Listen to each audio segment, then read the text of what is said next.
Rachel Hart's wedding should have been perfect until Mafia boss Luca Valenti crashed through the garden gates with a truth that shattered everything. The baby she's carrying isn't her fiancé's, it's his. Stolen DNA. A pregnancy engineered by enemies who've been hunting her for weeks. Before she can scream, gunfire erupts. Luca doesn't ask permission. He throws her into an armored SUV and speeds away from the only life she's ever known. Now she's trapped in a gilded cage with a dangerous man who claims he's saving her life. But from what? And at what cost? If you're ready for a story about secret survival and a love born from chaos, stay with me until the end. Hit that like button and comment with your city so I can see how far this story travels across the world. The afternoon sun caught the lace of Rachel Hart's wedding dress just right, turning the delicate fabric into something that looked almost celestial against the manicured gardens of the Fairmont Copley Plaza.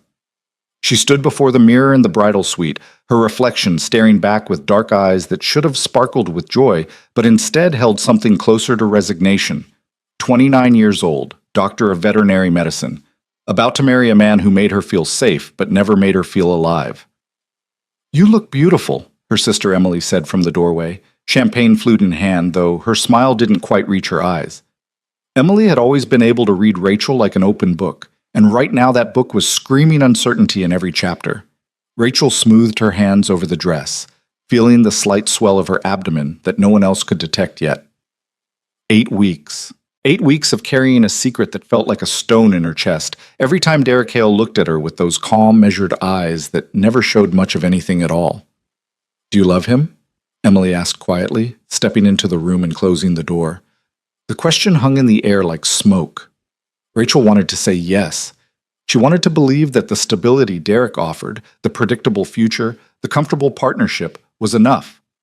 But love, the wild, consuming kind that made people do reckless things, that had never been part of their equation. "I respect him," Rachel said finally. "I trust him. That's more than a lot of people have." Emily's expression softened with something that looked like pity. "That's not what I asked." Before Rachel could answer, a knock interrupted them. Derek's mother, Margaret Hale, entered with the kind of commanding presence that made even spacious rooms feel smaller. She was all Boston Brahmin elegance, pearl necklace, perfectly coiffed silver hair, and a smile that was more about social propriety than genuine warmth. "Rachel, darling, we're ready to begin." The guests are seated. Margaret's gaze swept over her future daughter-in-law with an appraising eye. "You look lovely. Derek is very fortunate." Fortunate. Not lucky. Not blessed. Fortunate. As if Rachel were a good investment, a sound decision, a merger of compatible assets. Rachel forced a smile. "Thank you, Margaret." As Margaret swept back out, Emily squeezed Rachel's hand. "It's not too late," she whispered. "You could still—" "I'm pregnant," Rachel said, the words escaping before she could stop them. Emily's eyes went wide. "What? Oh my God, Rachel, when did—" "The fertility clinic. Derek's idea. He has a genetic condition he didn't want to pass on naturally, so we used a procedure. I found out 2 weeks ago." Rachel's voice dropped to barely a whisper. "I haven't told him yet." "Jesus, Rachel, you're marrying him and you haven't—" I know. I needed to get through today first. One thing at a time." Emily looked like she wanted to say more, but the string quartet outside began playing the processional music. The moment had arrived. Rachel took a deep breath, picked up her bouquet of white roses and eucalyptus, and stepped toward a future that felt more like a carefully constructed facade than a genuine beginning. The garden ceremony was everything Derek's mother had orchestrated, elegant, refined, and precisely choreographed. 200 guests sat in neat rows of white chairs, most of them Derek's colleagues from his financial consulting firm or Margaret's society friends. Rachel's side was smaller, her veterinary practice partners, a few college friends, family scattered throughout the rows. Derek stood at the altar in his immaculate tuxedo, hands clasped in front of him, expression pleasant but unremarkable. He looked at Rachel the same way he looked at quarterly reports, with careful assessment and measured satisfaction. Rachel walked down the aisle on her father's arm, her smile fixed in place, her heart beating with something that felt more like dread than anticipation. This was supposed to be the happiest day of her life. Why did it feel like she was walking toward the edge of a cliff? The officiant began the ceremony with traditional words about love and commitment, partnership and devotion. Rachel heard herself responding at the appropriate moments, watched Derek slip the engagement ring off, and prepare to replace it with the wedding band. Felt the weight of 200 pairs of eyes watching this supposedly sacred moment. Then the engines roared. At first, Rachel thought it was traffic from the street beyond the garden walls. Boston was always noisy, but the sound grew louder, more aggressive, multiple vehicles moving fast and getting closer. Guests began turning in their seats, murmuring confusion. Derek frowned, his composure cracking slightly. The garden gates, ornate wrought iron that had been closed for the private ceremony, suddenly exploded inward with a screech of metal and shattering stone. 3 black SUVs crashed through like battering rams, tires churning up the perfect lawn, heading straight for the ceremony space. Screams erupted. Guests scattered. Derek grabbed Rachel's arm, trying to pull her toward the side exit, but she stood frozen, her mind unable to process what was happening. The lead SUV screeched to a halt 15 feet from the altar. The back door opened and a man stepped out. He was tall, easily 6'3", with broad shoulders filling out a perfectly tailored black suit. Dark hair, sharp features, and eyes that scanned the chaos with the kind of cold calculation that sent ice down Rachel's spine. He moved with absolute confidence, like someone who had crashed weddings before and knew exactly how it would end. Behind him, men in tactical gear emerged from the other vehicles, forming a disciplined perimeter. They didn't point weapons at anyone, but their presence alone was enough to freeze the remaining guests in place. The man in the black suit walked straight toward Rachel. Derek stepped in front of her, his face flushed with anger and fear. "What the hell do you think you're—" The man didn't even look at him. "Step aside. This is a private ceremony. You need to leave immediately before I call." "I said step aside." The voice was low, controlled, but carried the kind of authority that made it clear this wasn't a request. Derek didn't move. The man's hand shot out, gripping Derek's shoulder and physically moving him with the kind of strength that made it look effortless. Derek stumbled back, shock replacing his indignation. Then the man stood in front of Rachel, and she got her first real look at his face. He was younger than she'd initially thought, maybe 35, with a scar cutting through his left eyebrow and eyes the color of cold steel. There was something familiar in his features, something that tugged at the edges of her memory, but she couldn't place it. "Dr. Rachel Hart," he said, and his voice was quieter now, almost gentle, though no less intense. "Who are you?" Rachel managed to ask, her voice shaking. "Luca Valenti." He said the name like it should mean something to her. When she didn't react, something flickered in his eyes, surprise maybe, or frustration. "You really don't know, do you?" "Know what? What is this? What do you want?" Luca's jaw tightened. "The baby you're carrying, it's mine." The words hit Rachel like a physical blow. She actually stumbled back a step, her hand instinctively moving to her abdomen. That's insane. I don't even know you. I've never... Boston fertility specialist. 8 weeks ago, you underwent an IVF procedure. Luca's voice was matter-of-fact, reciting information that should have been private. Your fiancé's genetic material was supposed to be used. It wasn't. Rachel's blood went cold. "How do you can't possibly..." Derek pushed forward again, his face red. "This is harassment. Security!" But the hotel security wasn't coming. Rachel realized with growing horror that Luca's men had likely secured every entrance, every exit. This wasn't random chaos. This was planned, precise, executed with military efficiency. "The genetic material used in your procedure was stolen from me," Luca continued, his eyes never leaving Rachel's face. "You've been carrying my child for 8 weeks, and you've been in danger for at least 3 of them." "Danger?" Rachel's voice came out as a whisper. "What are you talking about?" Luca opened his mouth to answer, and that's when the first shot rang out. The bullet hit the fountain behind the altar, sending up a spray of water and stone fragments. Guests who had been frozen in shock now erupted into full panic, screaming and running in every direction.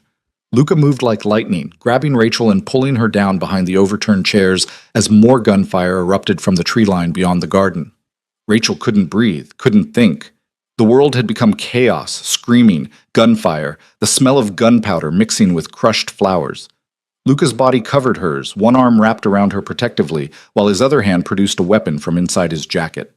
"Stay down," he ordered, then barked something in Italian to his men.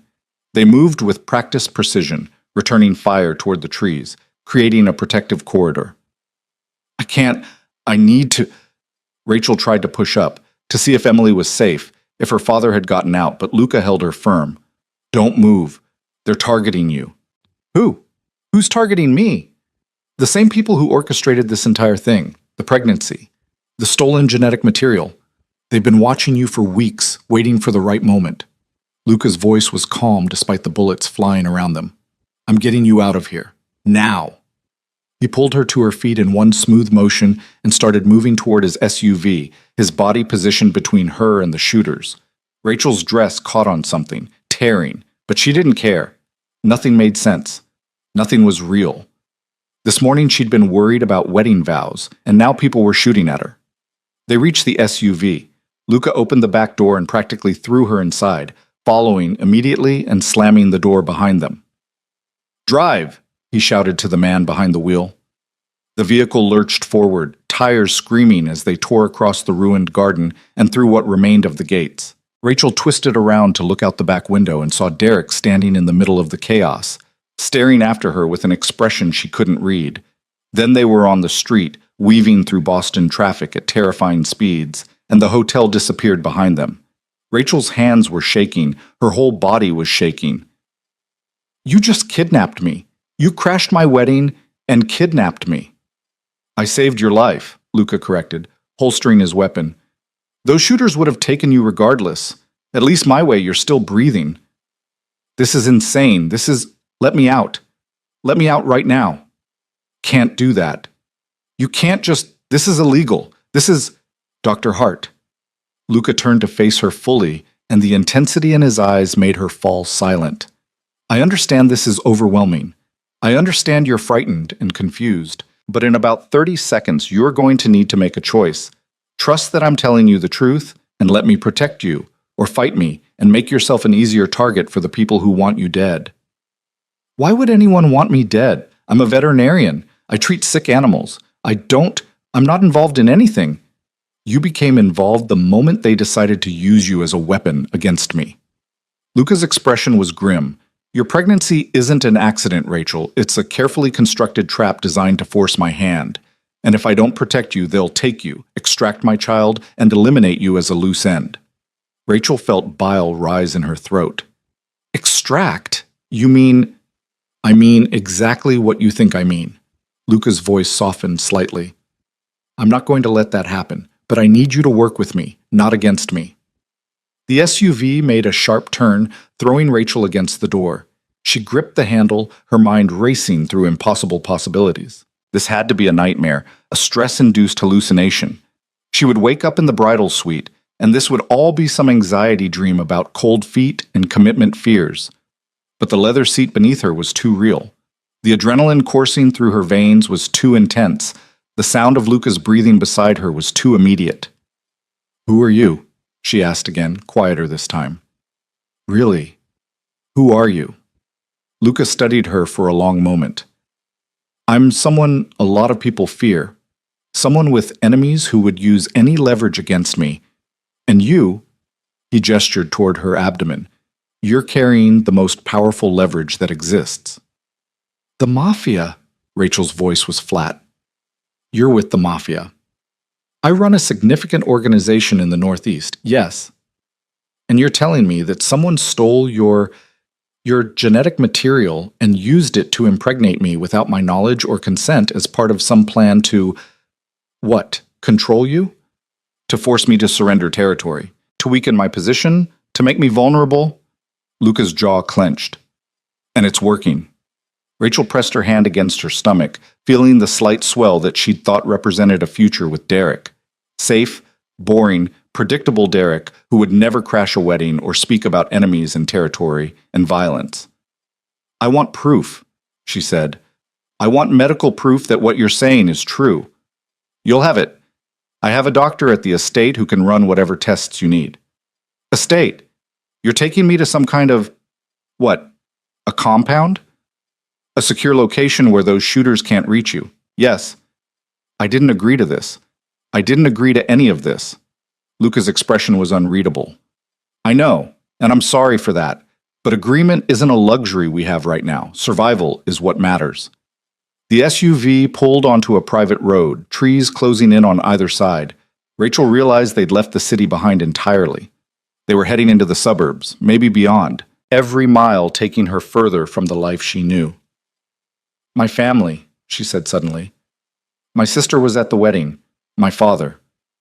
If those people were shooting, my men got them out. They're safe. Shaken, but safe. Luca pulled out his phone, scrolled for a moment, then showed her a photo.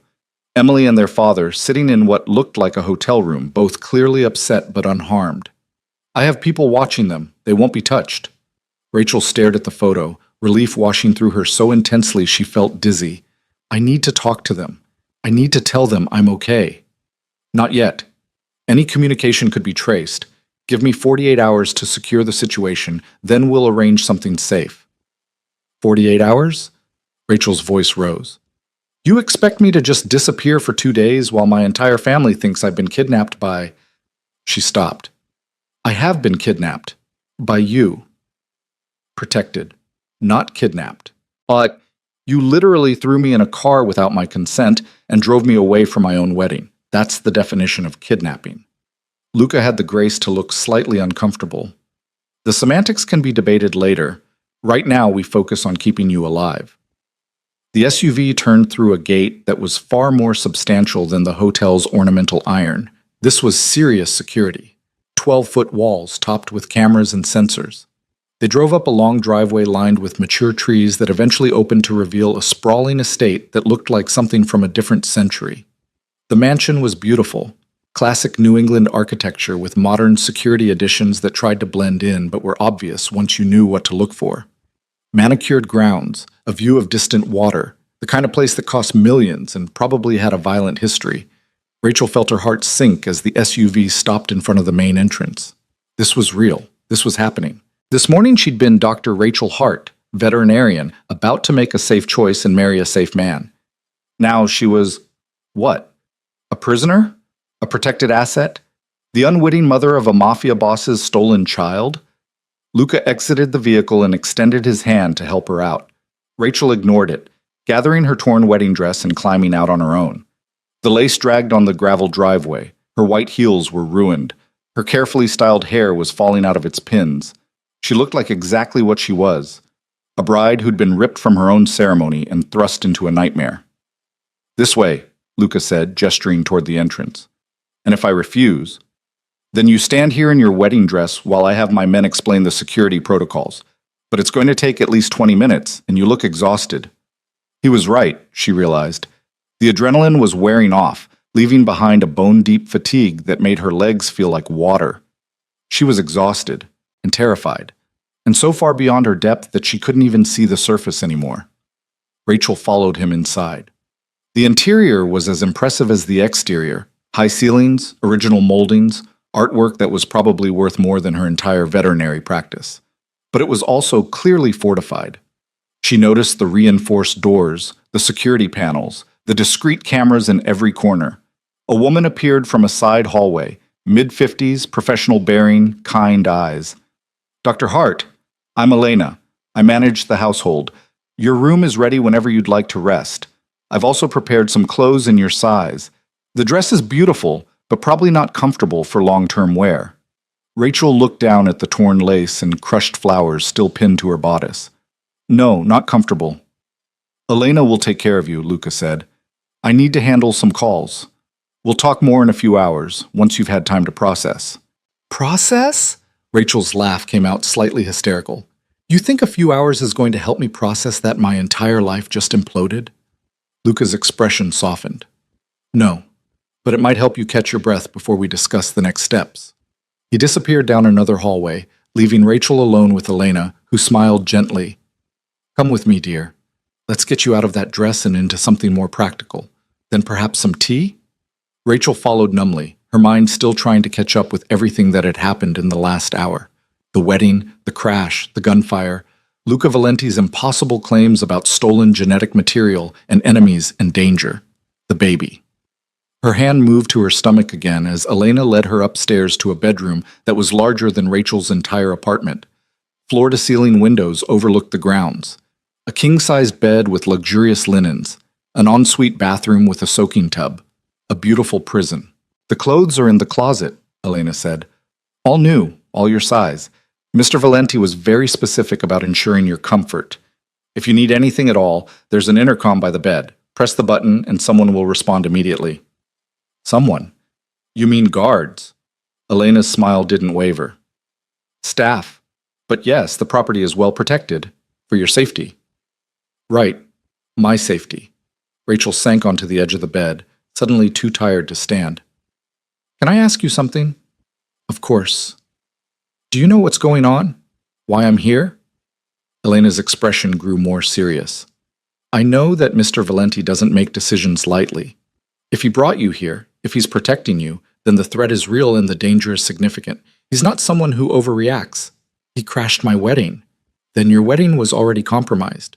Elena moved toward the door. "Rest, Dr. Hart. Things will be clearer after you've slept." But sleep seemed impossible. Rachel sat on the bed long after Elena left, staring at her reflection in the mirror across the room. She still wore the wedding dress, or what remained of it. Her makeup was smudged, her hair was a disaster. She looked like a ghost of the woman who'd stood in the bridal suite that morning, worried about whether she loved Derek enough to marry him. That question seemed almost laughable now. Rachel stood and moved to the window, looking out at the manicured grounds and the wall beyond. Somewhere out there, her family was trying to make sense of what happened. Derek was probably with his lawyers demanding action. The police were likely searching for her. And she was here, in a mansion owned by a man who claimed to be the father of her child through a violation so profound she couldn't fully process it yet. Her phone was gone, left behind at the hotel or confiscated during the chaos. No way to contact anyone. No way to verify anything Luca had said. She needed proof. Medical proof. Scientific proof that this insane story had any basis in reality. Rachel changed out of the dress, finding comfortable clothes in the closet exactly as Elena had promised. Jeans that fit perfectly, soft sweaters, even shoes in her exact size. The level of preparation was unsettling. How long had Luca been planning this? How much did he know about her? She found the intercom and pressed the button. A male voice responded immediately. "Yes, Dr. Hart? I need to speak with Luca Valenti, now." "Mr. Valenti is in a meeting. He asked not to be disturbed." "I don't care what he asked. Tell him I want medical proof of his claims and I want it tonight. If he can't provide that, then he can explain to whatever authorities are looking for me why he's holding me against my will." There was a pause. "I'll relay your message." 10 minutes later, a knock on the door. Rachel opened it to find Luca standing there, his jacket removed, sleeves rolled up, looking like he'd been in intense discussions. Behind him stood a woman in her 60s carrying a medical bag. "This is Dr. Sarah Chen," Luca said. "She's a geneticist I've worked with before. She'll run whatever tests you need to verify what I've told you." Dr. Chen stepped forward with a professional smile. "Dr. Hart, I understand this situation is extremely distressing. I'm here to provide you with factual, verifiable information. Would you prefer to speak privately, or is Mr. Valenti's presence acceptable?" Rachel looked at Luca, who met her gaze steadily. "He can stay. I want him to hear whatever you tell me." Dr. Chen nodded and set up her equipment on the desk. "I'll need a blood sample from you and a comparative genetic sample from Mr. Valenti. The results will take a few hours, but I can provide preliminary findings fairly quickly." The process was quick and professional. Dr. Chen drew blood from Rachel's arm, then took a cheek swab from Luca. She worked with the efficiency of someone who'd done this countless times, her expression neutral and focused. "The embryonic DNA is already present in your bloodstream," Dr. Chen explained as she prepared the samples. "I can identify the paternal markers and compare them to Mr. Valenti's genetic profile. If there's a match, we'll know definitively." "And if there's not?" Rachel asked. "Then Mr. Valenti's information is incorrect, and we'll need to investigate further." Dr. Chen looked up. "But I should tell you, Dr. Hart, that I've already reviewed the medical records from Boston fertility specialists. The documentation shows clear irregularities in your procedure." Rachel's stomach dropped. "What kind of irregularities?" The genetic material logged for your IVF doesn't match the standard protocols. There are discrepancies in the chain of custody, unusual staff assignments that day, and several security gaps that shouldn't exist in a legitimate facility. Dr. Chen's expression was sympathetic. Someone went to significant effort to ensure the wrong genetic material was used in your procedure. The words hung in the air like poison. Rachel felt the room tilt slightly, her grip tightening on the chair's armrest. You're saying someone deliberately...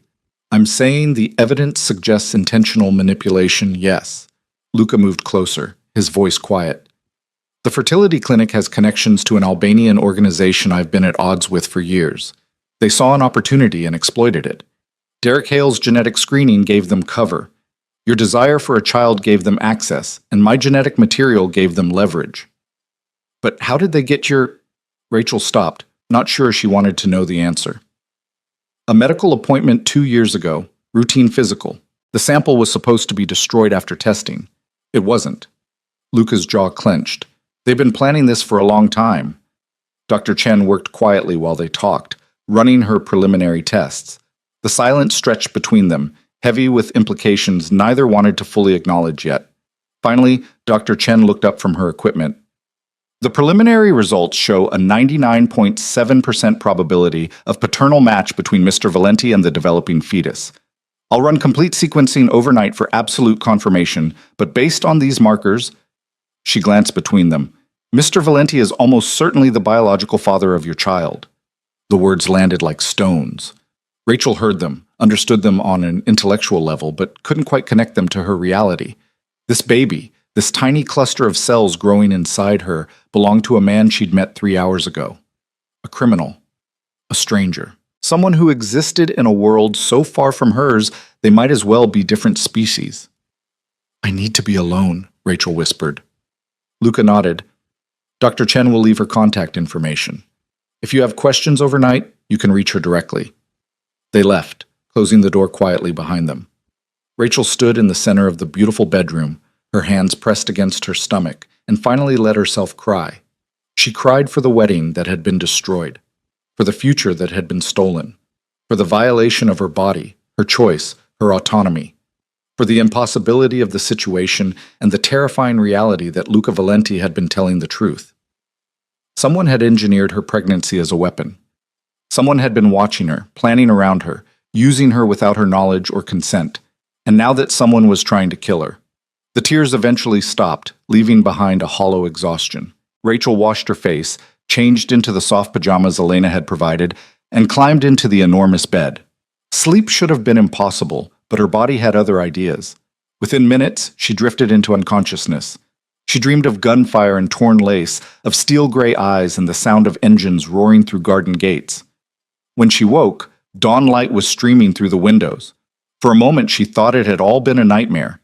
Then she saw the wedding dress draped over the chair, torn and stained, and reality came crashing back. Rachel sat up slowly, her hand moving to her stomach in what was becoming an automatic gesture. "Good morning, baby," she whispered. "I guess we're in this together now." A soft knock interrupted her thoughts. Elena entered with a breakfast tray. "Mr. Valenti asked me to bring this up. He thought you might not want to come downstairs yet." That was considerate of him.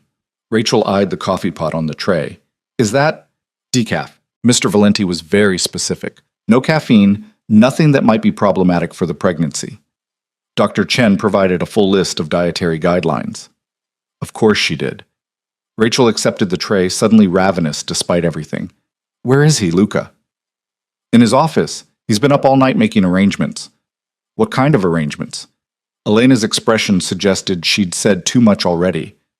"You'll need to ask him directly. Eat first. You need your strength." She left Rachel alone with toast, eggs, fresh fruit, and decaf coffee that tasted better than it had any right to. Rachel ate mechanically, her mind already moving past shock towards something more practical. She needed information. She needed to understand exactly what threat she faced, who these Albanian enemies were, and what Luca's plan actually entailed. She needed to reclaim some sense of control in a situation designed to make her powerless. And she needed to talk to her family. Rachel finished eating, showered, and dressed in the clothes provided. Simple jeans and a sweater that felt like armor against the uncertain day ahead. Then she took a deep breath, left the bedroom, and went to find Luca Valenti. The mansion was easier to navigate than she'd expected. Staff moved quietly through the hallways, nodding respectfully as she passed. No one stopped her. No one questioned her movements. It felt less like a prison than she'd anticipated, though the security presence was unmistakable. She found Luca's office on the first floor, the door partially open. He sat behind a massive desk covered in papers and computer screens, talking rapidly in Italian to someone on speakerphone. When he saw Rachel in the doorway, he raised one finger, 1 minute, and concluded the call. "You slept," he observed, gesturing for her to enter. "That's good. You needed it." "I need a lot of things. Sleep was just the most achievable." Rachel sat in the chair across from his desk, meeting his gaze directly. "I want to talk to my family. Today. I've arranged a secure video call for this afternoon. Your sister and father, no one else, because each additional person increases the risk of the call being traced." "Traced by whom? These Albanian enemies you keep mentioning?" "The Kurti organization, led by a man named Arben Kurti, who's been trying to expand into my territory for 5 years. He's smart, patient, and willing to cross lines most people won't." Luca pulled up a file on his computer and turned the screen toward her. "This is him." Rachel studied the photo of a man in his 50s with cold eyes and a pleasant smile. He looked like someone's uncle, not a criminal mastermind. "And you're sure he's behind this?" "The fertility clinic is owned by a shell corporation that traces back to one of his legitimate businesses. The shooters at your wedding were identified as Kurti soldiers, and I received a message this morning confirming his involvement." Luca's voice was flat, controlled. "He wants me to surrender 3 major operations and withdraw from the waterfront completely. In exchange, he'll ensure your safety." Meaning he'll take you into his protection, deliver the baby, and most likely eliminate you afterward as a loose end. Luca's eyes were hard. "I've seen how Kurti handles leverage once he's extracted its value. He doesn't leave witnesses." Rachel felt cold. "So my choices are to be held by you or taken by him?" "Your choice is to stay alive long enough for me to dismantle his organization and neutralize the threat permanently. Then you can make whatever decisions you want about your future." "How long will that take?" "Weeks, maybe a month if we're efficient." "And in the meantime, I'm supposed to what?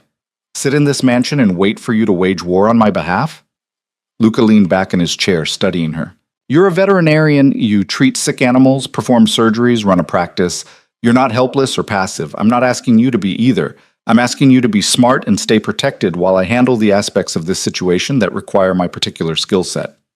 "Your particular skill set being violence?" "Among other things, yes." Rachel stood, pacing the office. The walls were lined with books, surprisingly literary choices mixed with business texts and what looked like philosophy. Not what she'd expected from a Mafia boss, though she was rapidly learning that her expectations were useless here. "I need purpose," she said finally. "I can't just sit around waiting. I'll lose my mind." "What do you suggest?" "My practice. I have patients, appointments, surgeries scheduled. I need to stay connected to that work, even remotely." Luca considered this. "I can have your office manager redirect your appointments. The practice has other vets who can cover, correct?" "Yes, and for consultations, we can set up secure video calls. You can review cases, provide guidance, maintain your connection to the work." He pulled up another screen. "I'll have my tech team establish the infrastructure today." Rachel stopped pacing, surprised. "You'd let me do that?" "I told you, I'm not asking you to be helpless. I'm asking you to be safe. Those aren't mutually exclusive." Luca stood, moving around the desk to face her directly. "You didn't choose this situation, Rachel. Neither did I. But we're in it together now, whether we like it or not. We can fight each other and make ourselves weaker, or we can work together and survive this." "Survive this? Then what?" "Then you decide. You want to return to your old life? I'll facilitate that. You want to raise this child alone? I'll provide support without interference. You want—" He paused, something shifting in his expression. "You want to explore what this could be? We'll figure that out together."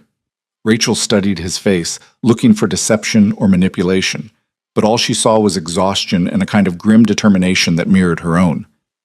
"I don't trust you," she said quietly. "I don't expect you to.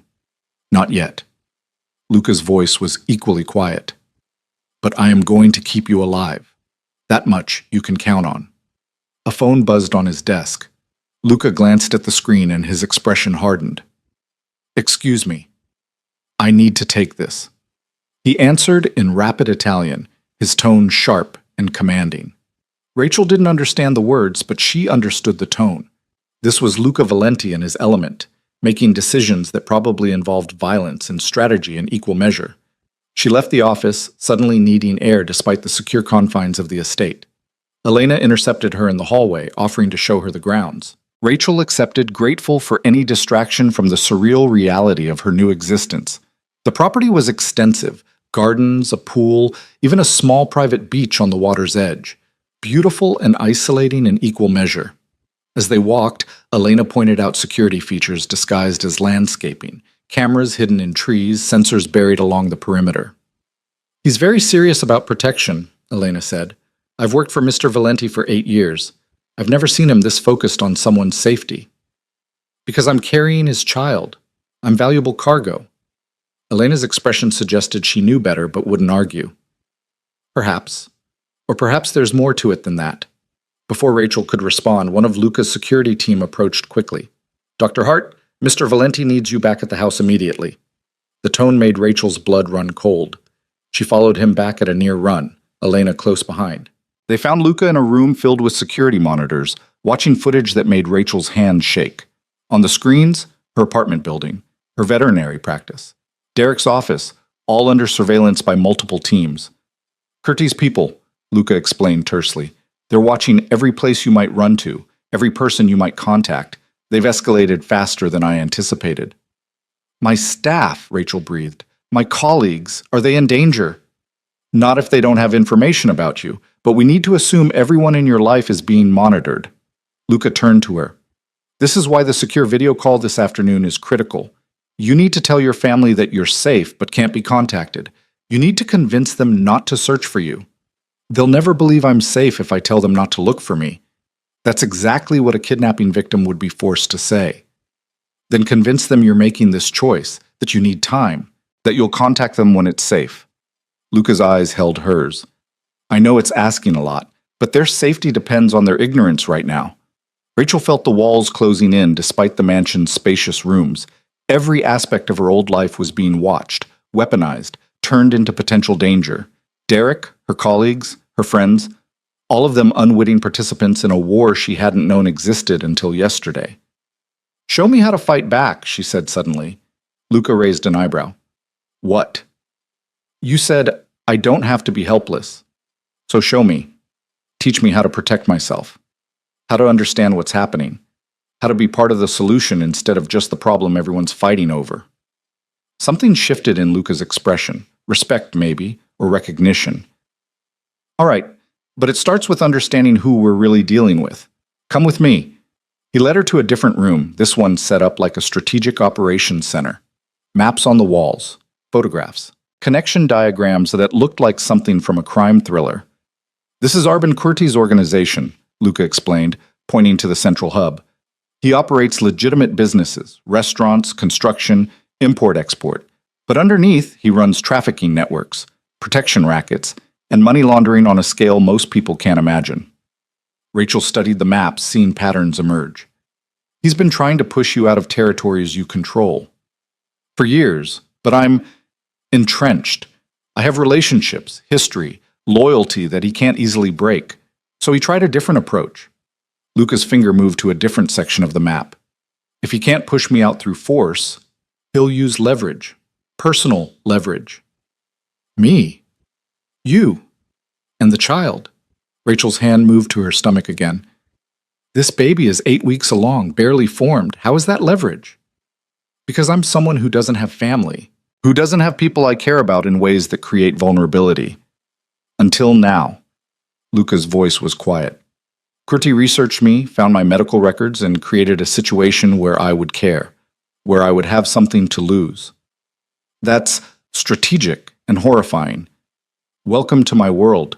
Rachel studied the photographs of Kurti's organization, committing faces to memory. If these were the people hunting her, she needed to recognize them, needed to understand the threat. The fertility clinic, she said. Someone there had to be working with Kurti. Otherwise, they couldn't have switched the genetic material. Dr. Martin Reeves, the specialist who handled your procedure. Luca pulled up a photograph of a man in his 40s with thinning hair and nervous eyes. He's disappeared, probably being protected by Kurti until this resolves. Or until he becomes a liability. Luca smiled grimly. You learn fast. They spent the next 2 hours going through everything, the timeline of the operation, the security failures at the clinic, the pattern of surveillance on Rachel that had started weeks before the wedding.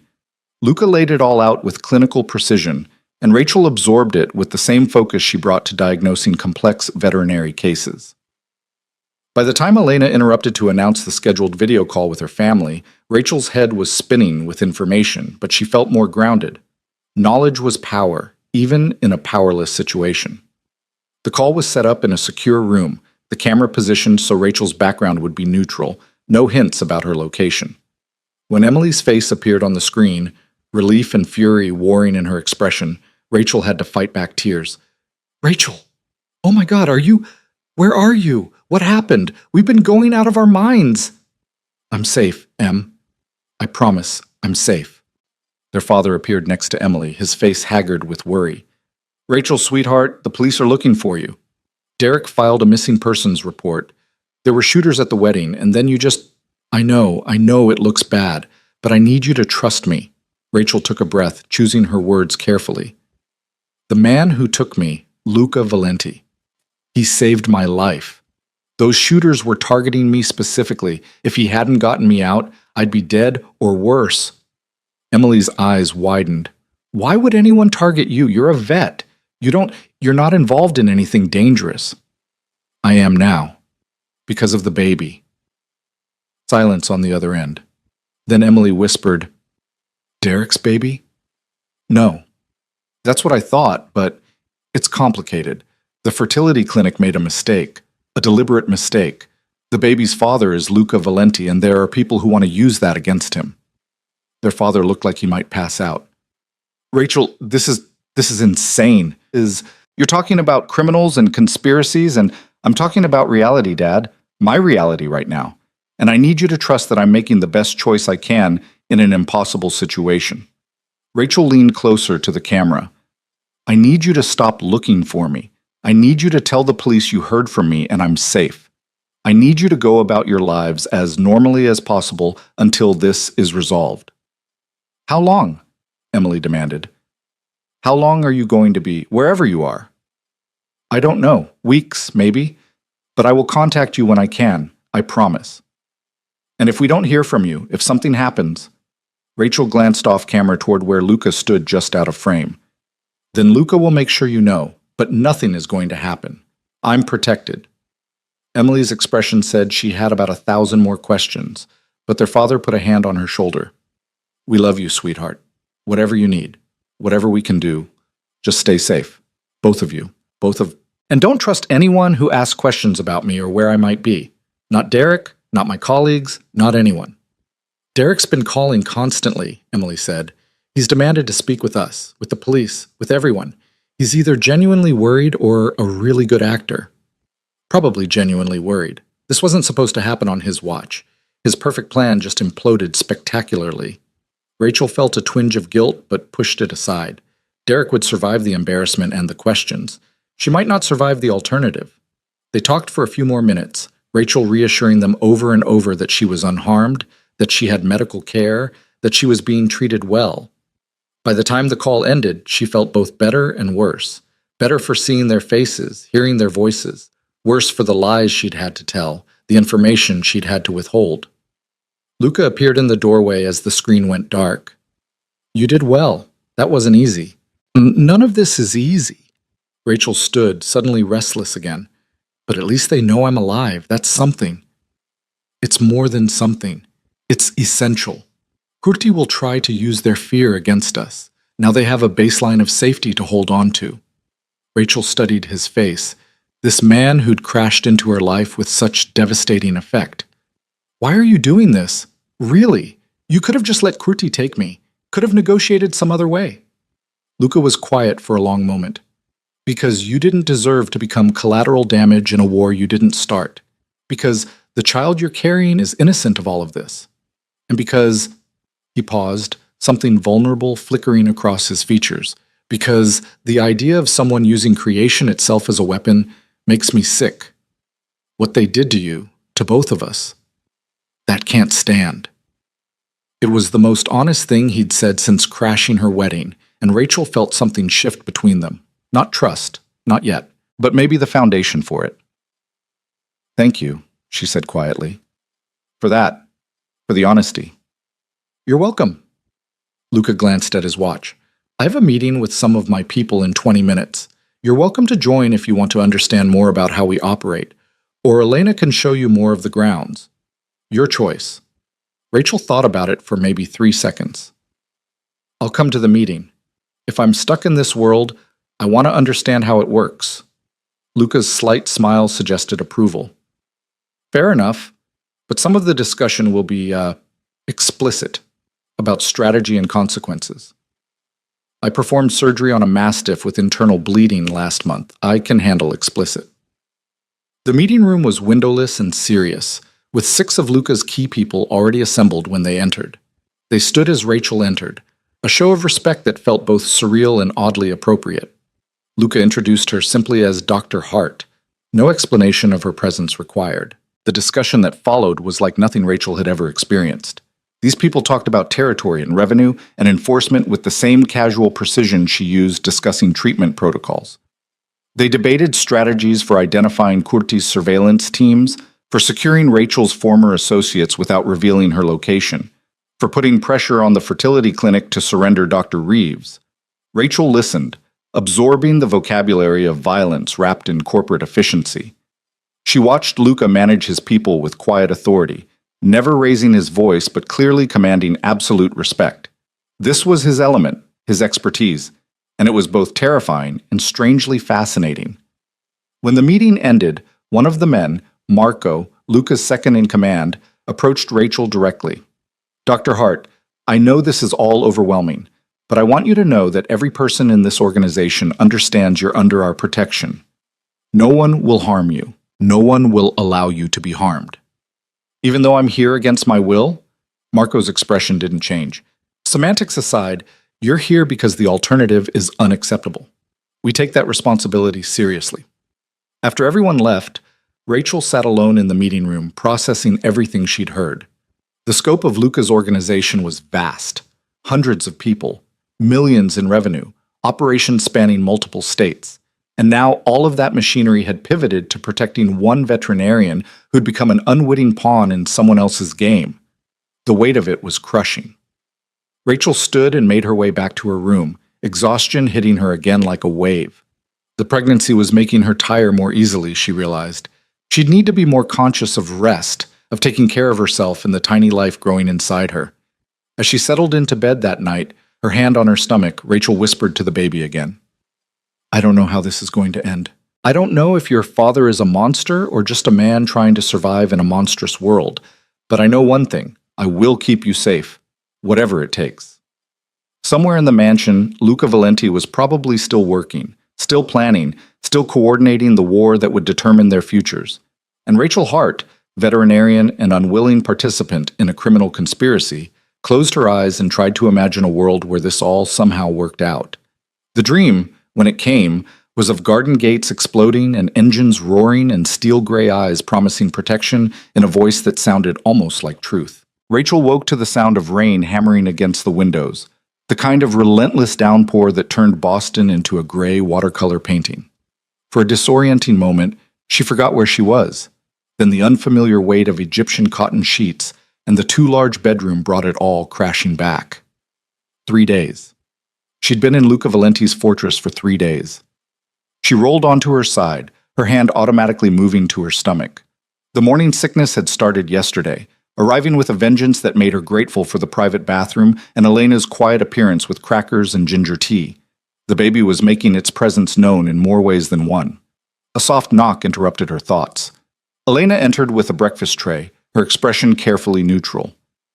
Mr. Valenti asked me to tell you that Dr. Chen will be here this afternoon for your first prenatal checkup. He's arranged for all the necessary equipment. Of course he has.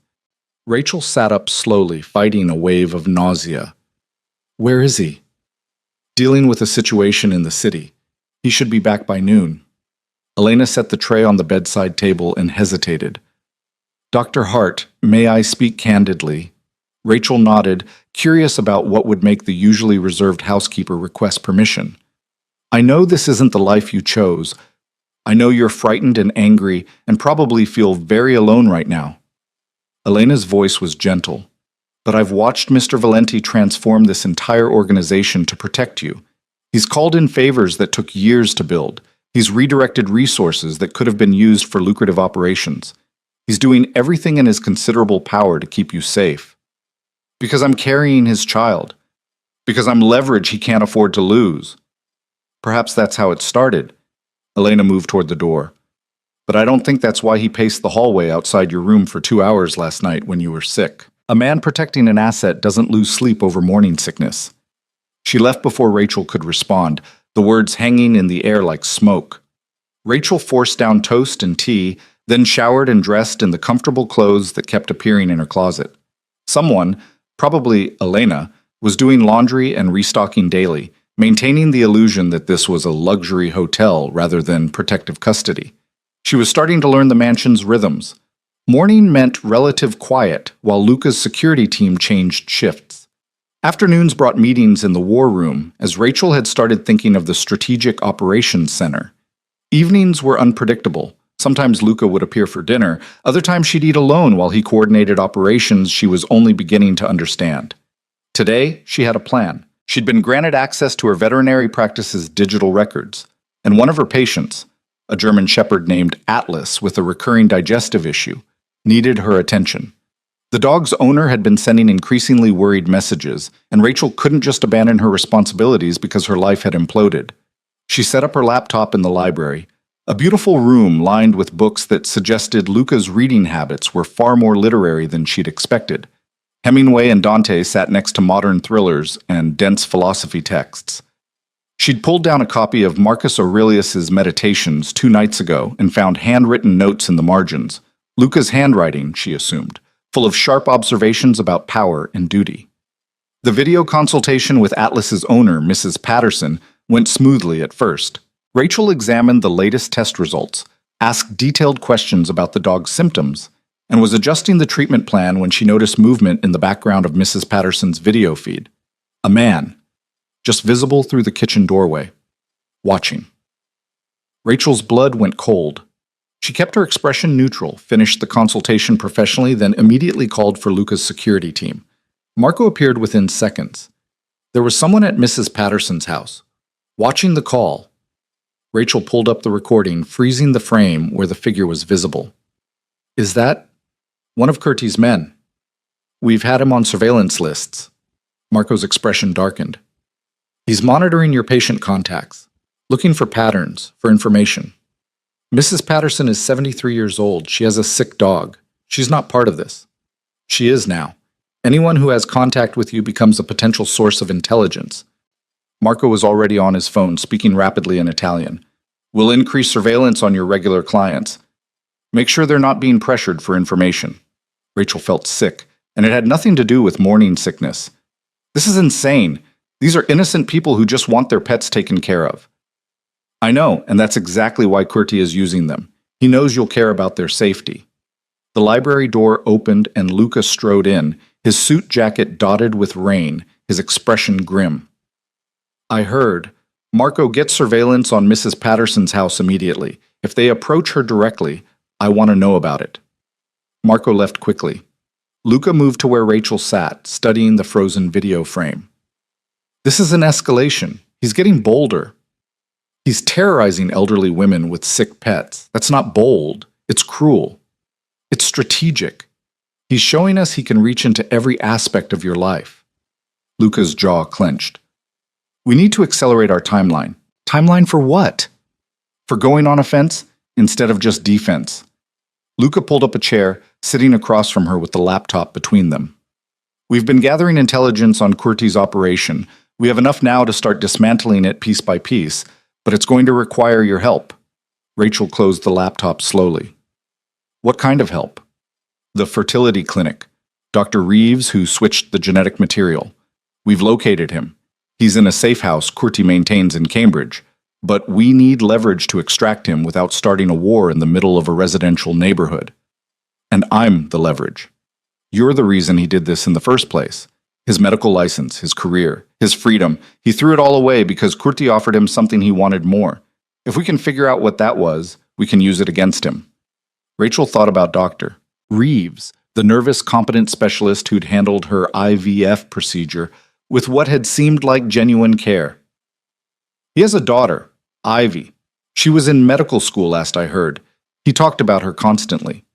Luca's expression sharpened. Medical school is expensive. If Kurti offered to fund it, to guarantee her future, he'd do anything, including violate every ethical standard of his profession. Rachel felt a surge of anger. So we use his daughter against him? That makes us just as bad as Kurti. We don't use her. We offer her the truth. We show her what her father did and give her the choice to help us or watch him go down for it. Luca leaned forward. Rachel, I know this world is ugly. I know these choices feel impossible, but the alternative is letting Kurti continue to hurt innocent people. Mrs. Patterson is just the beginning. He'll keep escalating until he gets what he wants. Which is me. And the baby. Which is leverage over me. You and the baby are just the mechanism.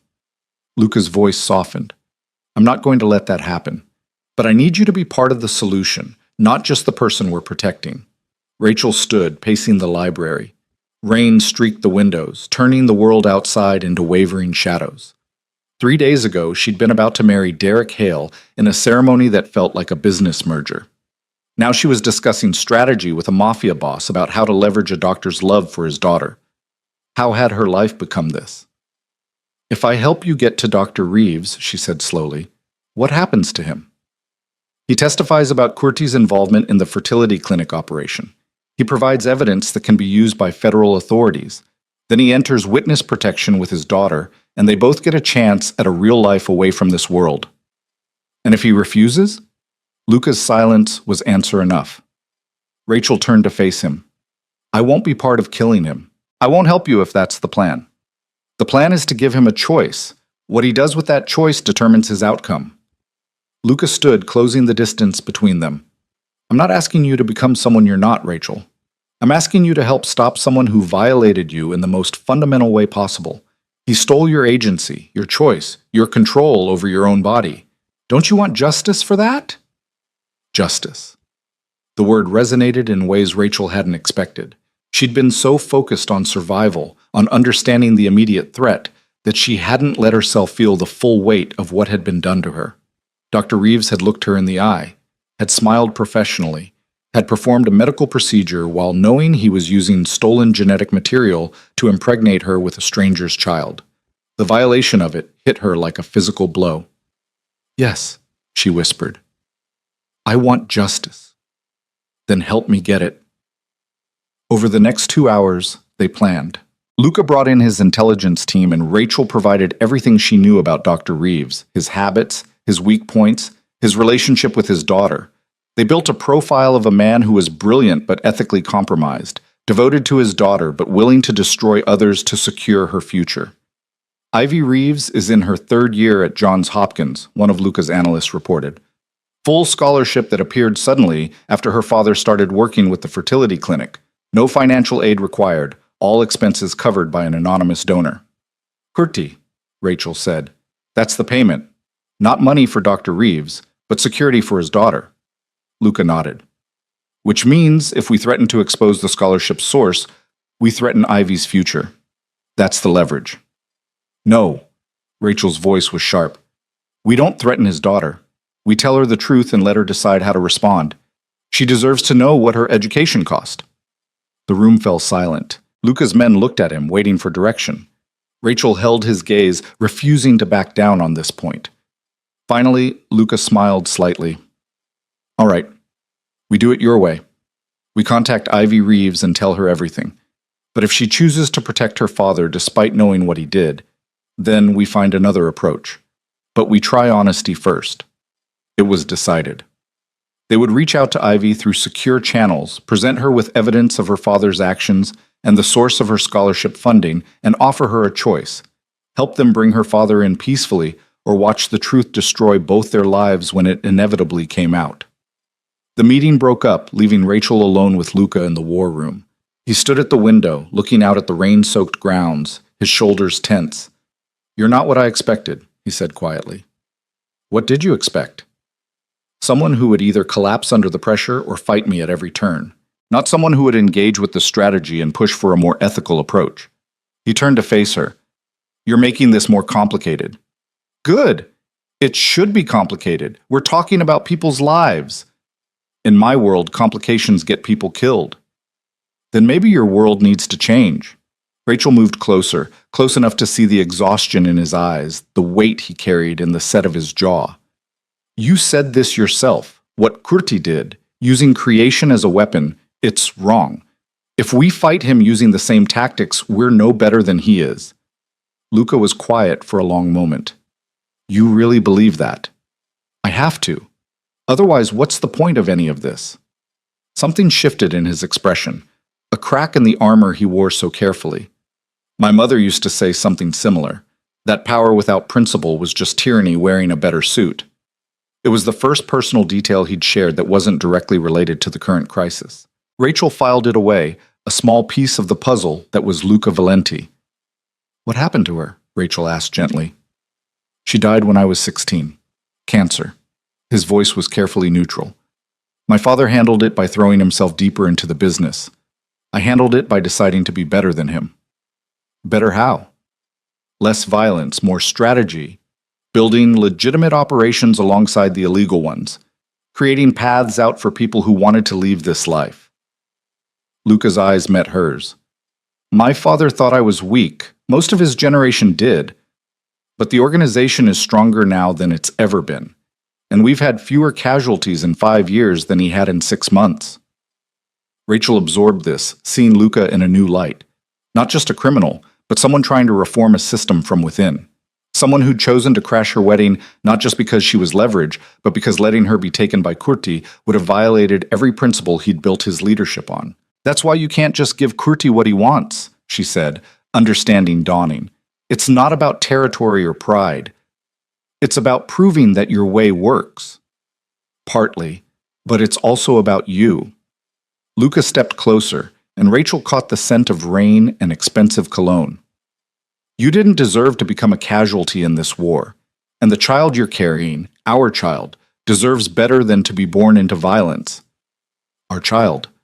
The words hung between them, heavy with implications neither was ready to fully explore. Elena appeared in the doorway, breaking the moment. "Dr. Chen is here for Dr. Hart's appointment." The prenatal checkup was thorough and professional. Dr. Chen set up a portable ultrasound in one of the mansion's converted medical rooms, and Rachel found herself lying on an exam table that was far more comfortable than the one in her OBGYN's office back in Boston. "Everything looks good," Dr. Chen said, moving the ultrasound wand across Rachel's abdomen. "Fetal development is right on track for 9 weeks. Heartbeat is strong." Rachel stared at the monitor, watching the tiny flutter that represented her baby's heart. It was real. All of this chaos and danger and impossible choices, and at the center of it was this tiny life that hadn't asked to be created as a weapon. "Would you like to hear it?" Dr. Chen asked. Rachel nodded, not trusting her voice. A moment later, the room filled with the rapid whoosh-whoosh of the fetal heartbeat, impossibly fast, impossibly strong, impossibly precious. She didn't realize she was crying until Dr. Chen handed her a tissue. "It's overwhelming," the doctor said kindly. "Pregnancy is emotional under normal circumstances. Under these circumstances are insane," Rachel whispered. "This baby was created by criminals using stolen genetic material as part of a plot to control a mafia boss. That's not a circumstances. That's a nightmare. And yet the baby is innocent. The heartbeat you're hearing doesn't care about the circumstances of conception. It just knows how to grow, how to become." Rachel wiped her eyes, still watching the monitor. "Can I have a copy of the ultrasound?" "Of course." Dr. Chen printed several images, and Rachel held them carefully, studying the grainy gray shape that was somehow her child, Luca's child. A baby that shouldn't exist but did, that represented violation and hope in equal measure. After Dr. Chen left, Rachel sat alone in the medical room, the ultrasound images in her lap. She heard footsteps in the hallway, Luca's distinctive stride, but he didn't enter, just paused outside the door, silent. "You can come in," Rachel called out. He entered slowly, his eyes going immediately to the images in her hands. "Is everything fine? Everything's fine. The baby's healthy." Rachel held out one of the ultrasound printouts. "Do you want to see?" Luca took the image carefully, studying it with an intensity that surprised her.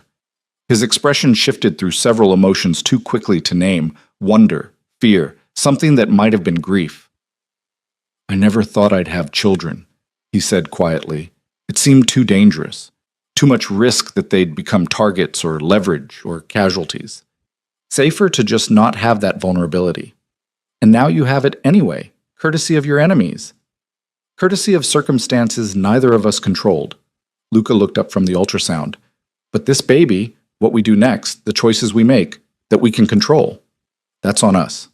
Rachel stood, taking the image back and placing it carefully with the others. Dr. Chen said I'm 9 weeks along. That means I have 31 weeks before this becomes even more complicated. 31 weeks to figure out how to bring a child into this world safely. We'll figure it out. Will we? Rachel turned to face him fully. Because right now, I'm trapped in your mansion while people hunt me. I can't see my family in person. I can't go to my practice. I can't have a normal prenatal appointment at a normal doctor's office. What kind of life is this for a baby? A temporary one. Once Kurti's threat is neutralized, then what? What comes after? Do I go back to my old life and pretend none of this happened? Do I raise this baby alone while you send child support checks from your illegal empire? Do we... She stopped, not quite ready to voice the other possibility. Do we what? Luca's voice was quiet, but intense. Rachel met his eyes. Do we figure out how to co-parent a child when we barely know each other and exist in completely different worlds? I don't have answers to those questions yet, but I know we have time to find them. Luca moved closer. Rachel, I know I upended your entire life. I know you were about to marry someone safe and predictable, and instead you got me in chaos and danger. But we're in this together now, and I meant what I said. I'm going to keep you safe, both of you. Before Rachel could respond, Marco burst into the room, his phone in hand and his expression urgent. We have a situation. Ivy Reeves responded to our contact. Luca's demeanor shifted instantly from vulnerable to commanding. And? She wants to meet, tonight. She says if we can prove what we're claiming about her father, she'll help us. But it has to be in person, and she wants Dr. Hart there. Rachel's heart raced. Why me? Because you're the victim. She wants to hear directly from the person her father violated. Marco looked between them. It's a risk. Could be a trap. Kurti might know we've contacted her. Or it could be our best chance to get Dr. Reeves without violence. Luca was already thinking through the angles. Rachel could see it in his eyes. Where does she want to meet? Public place. The medical library at Johns Hopkins. She'll be there until midnight studying for exams. Baltimore. That's 4 hours from here, and we'd be on Kurti's territory. Luca shook his head. Too exposed. Then we offer an alternative, Rachel said. Somewhere between here and there. Somewhere public enough that she'll feel safe, but secure enough that we can control the environment. They settled on a coffee shop in Providence. Neutral ground, 2 hours from Boston, with enough late-night foot traffic to discourage violence, but private corners where they could talk. Luca's team would secure the location in advance, and Rachel would meet with Ivy face-to-face while Luca's people maintained a protective perimeter. The drive to Providence felt longer than 2 hours. Rachel sat in the back of the armored SUV next to Luca, watching the highway lights blur past, her mind running through everything she wanted to say to Ivy Reeves. How did you tell someone that their father had violated another woman's body for their benefit? How did you ask them to betray family for the sake of justice? You don't have to do this, Luca said, reading her tension. I can have someone else make the approach. No, she asked for me. She deserves to hear it from me. Rachel twisted her hands in her lap. But I don't know how to do this. How to destroy someone's world and ask for their help in the same conversation. You tell her the truth. You show her the evidence. You give her the choice. Luca's hand covered hers briefly. That's all you can do. The coffee shop was exactly as advertised, busy enough to provide cover, quiet enough to allow conversation. Luca's team had arrived an hour earlier and secured positions throughout the establishment and surrounding area. Rachel felt their presence like a protective net, invisible but constant. Ivy Reeves sat in a corner booth exactly as she'd described herself. Petite, dark-haired, wearing Johns Hopkins Medical School sweatshirt and looking younger than her 25 years. She stood when Rachel approached, her expression wary but curious. "Dr. Hart?" "Ivy, thank you for meeting with me." Rachel slid into the booth across from her. "I know this is overwhelming. You claim my father did something terrible, that my education is paid for with blood money. That sounds like more than overwhelming." Ivy's voice shook slightly. "Show me proof." Rachel pulled out the tablet she'd brought and opened the files they'd compiled. Medical records from the fertility clinic showing the genetic material switch. Financial records tracing Ivy's scholarship to one of Kurti's shell corporations. Photos of Dr. Reeves meeting with known Kurti associates. Ivy's face went pale as she scrolled through the evidence. "This can't be real. My father wouldn't. He's a good man. He helps people. He violated me," Rachel said quietly. "I went to that clinic trusting that the procedure would be done ethically and professionally.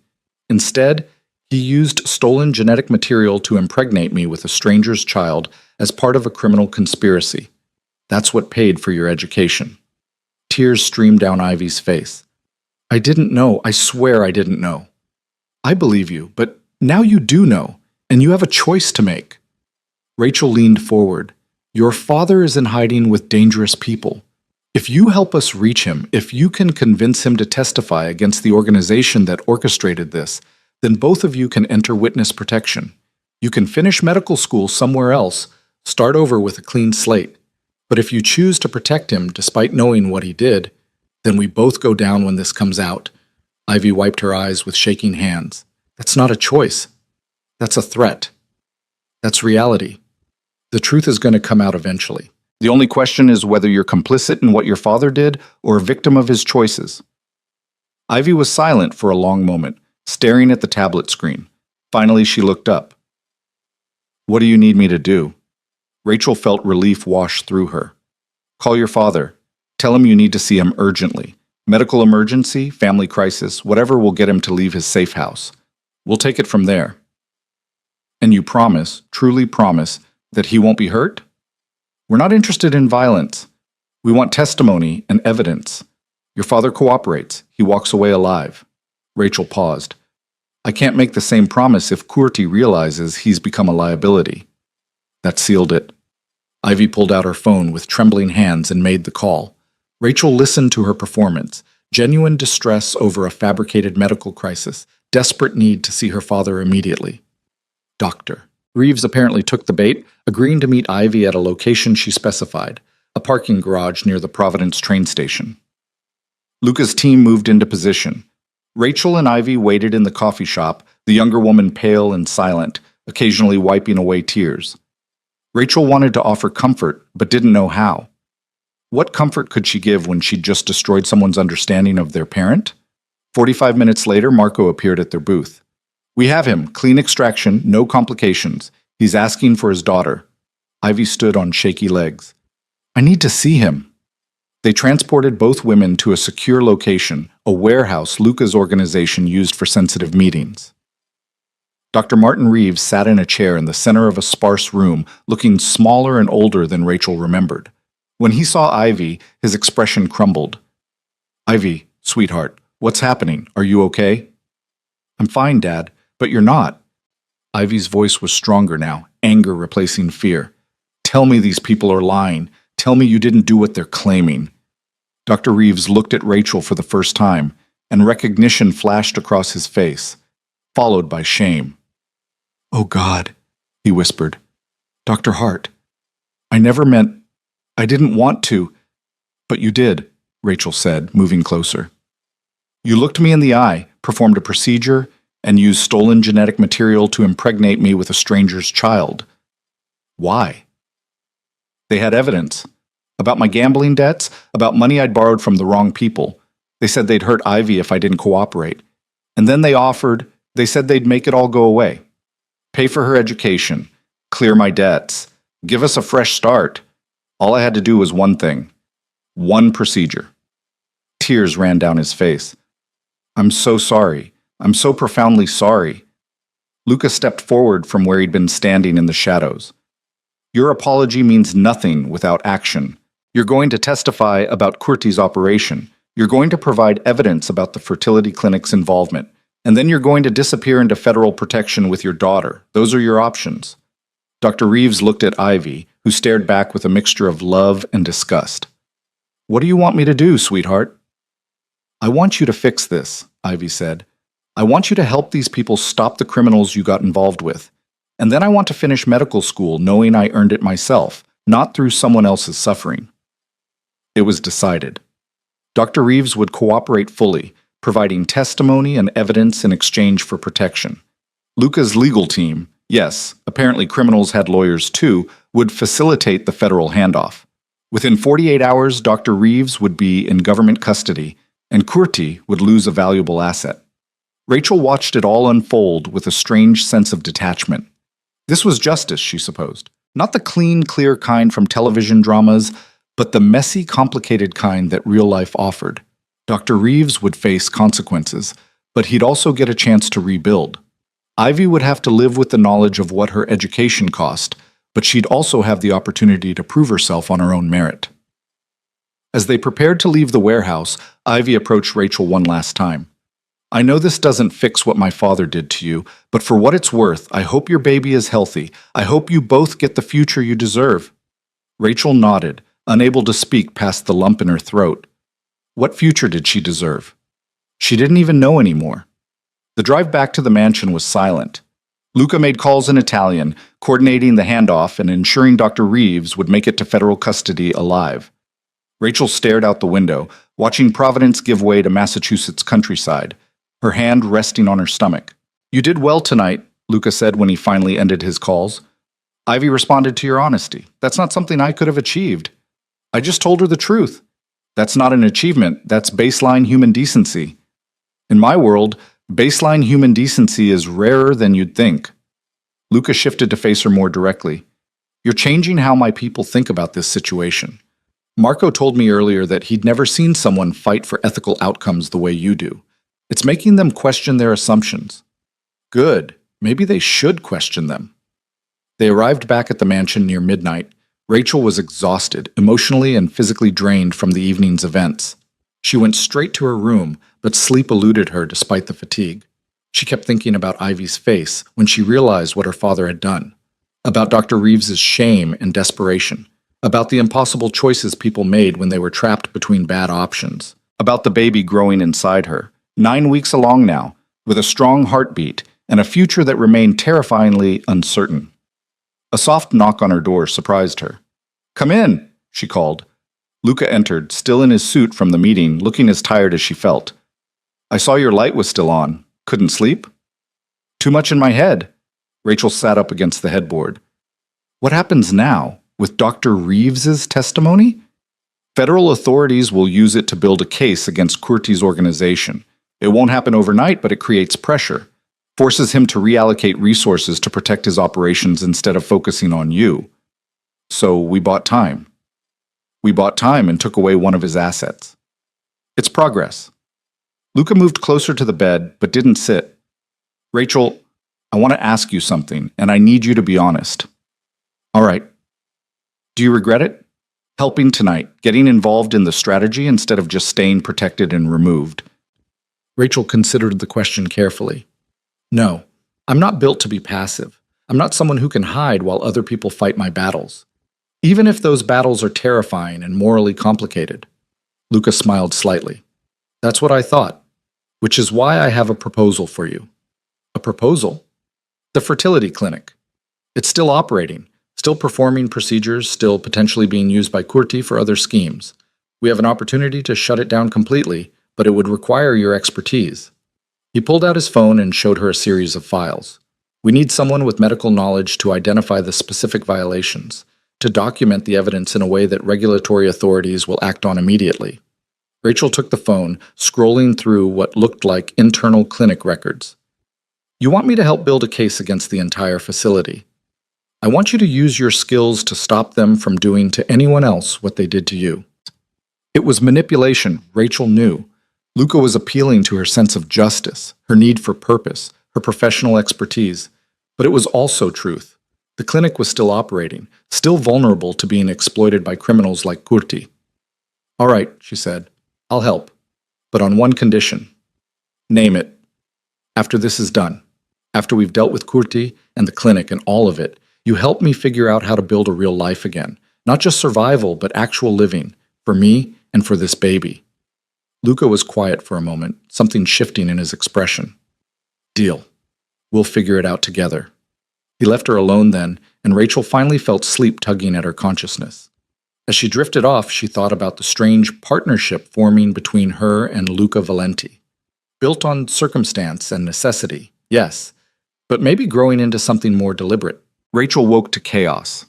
The sound that pulled her from sleep wasn't the gentle knock of Elena with breakfast or the distant rumble of Luca's security team changing shifts.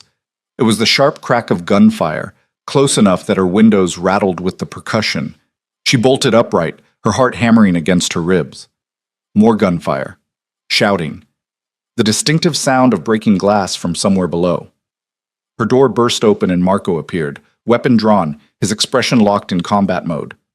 Stay down, away from the windows, now! Rachel dropped to the floor, her medical training overriding panic. What's happening?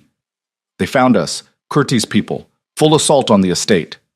Marco moved to the window, staying to the side as he assessed the situation below. We're holding them at the perimeter, but they came in force.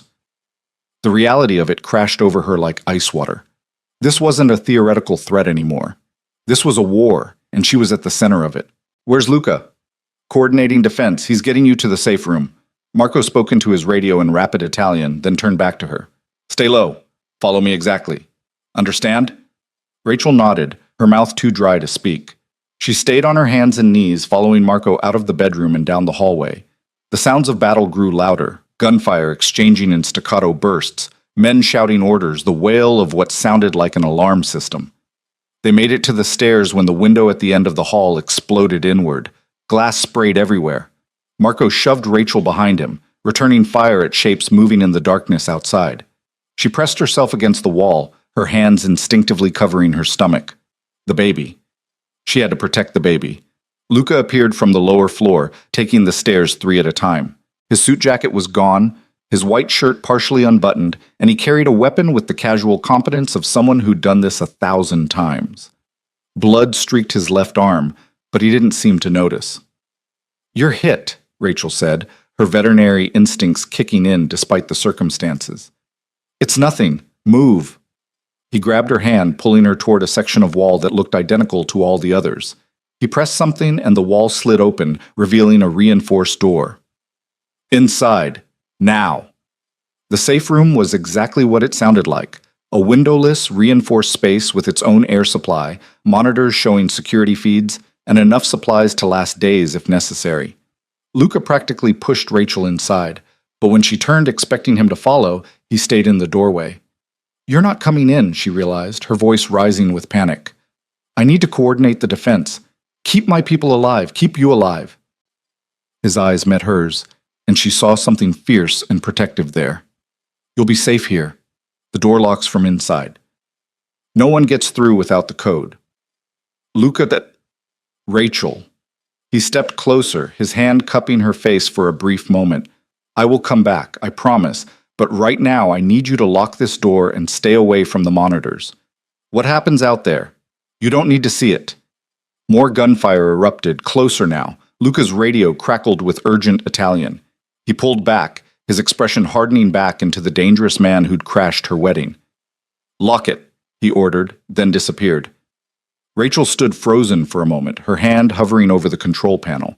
Every instinct screamed at her to help somehow, to not just hide while people fought and bled and died.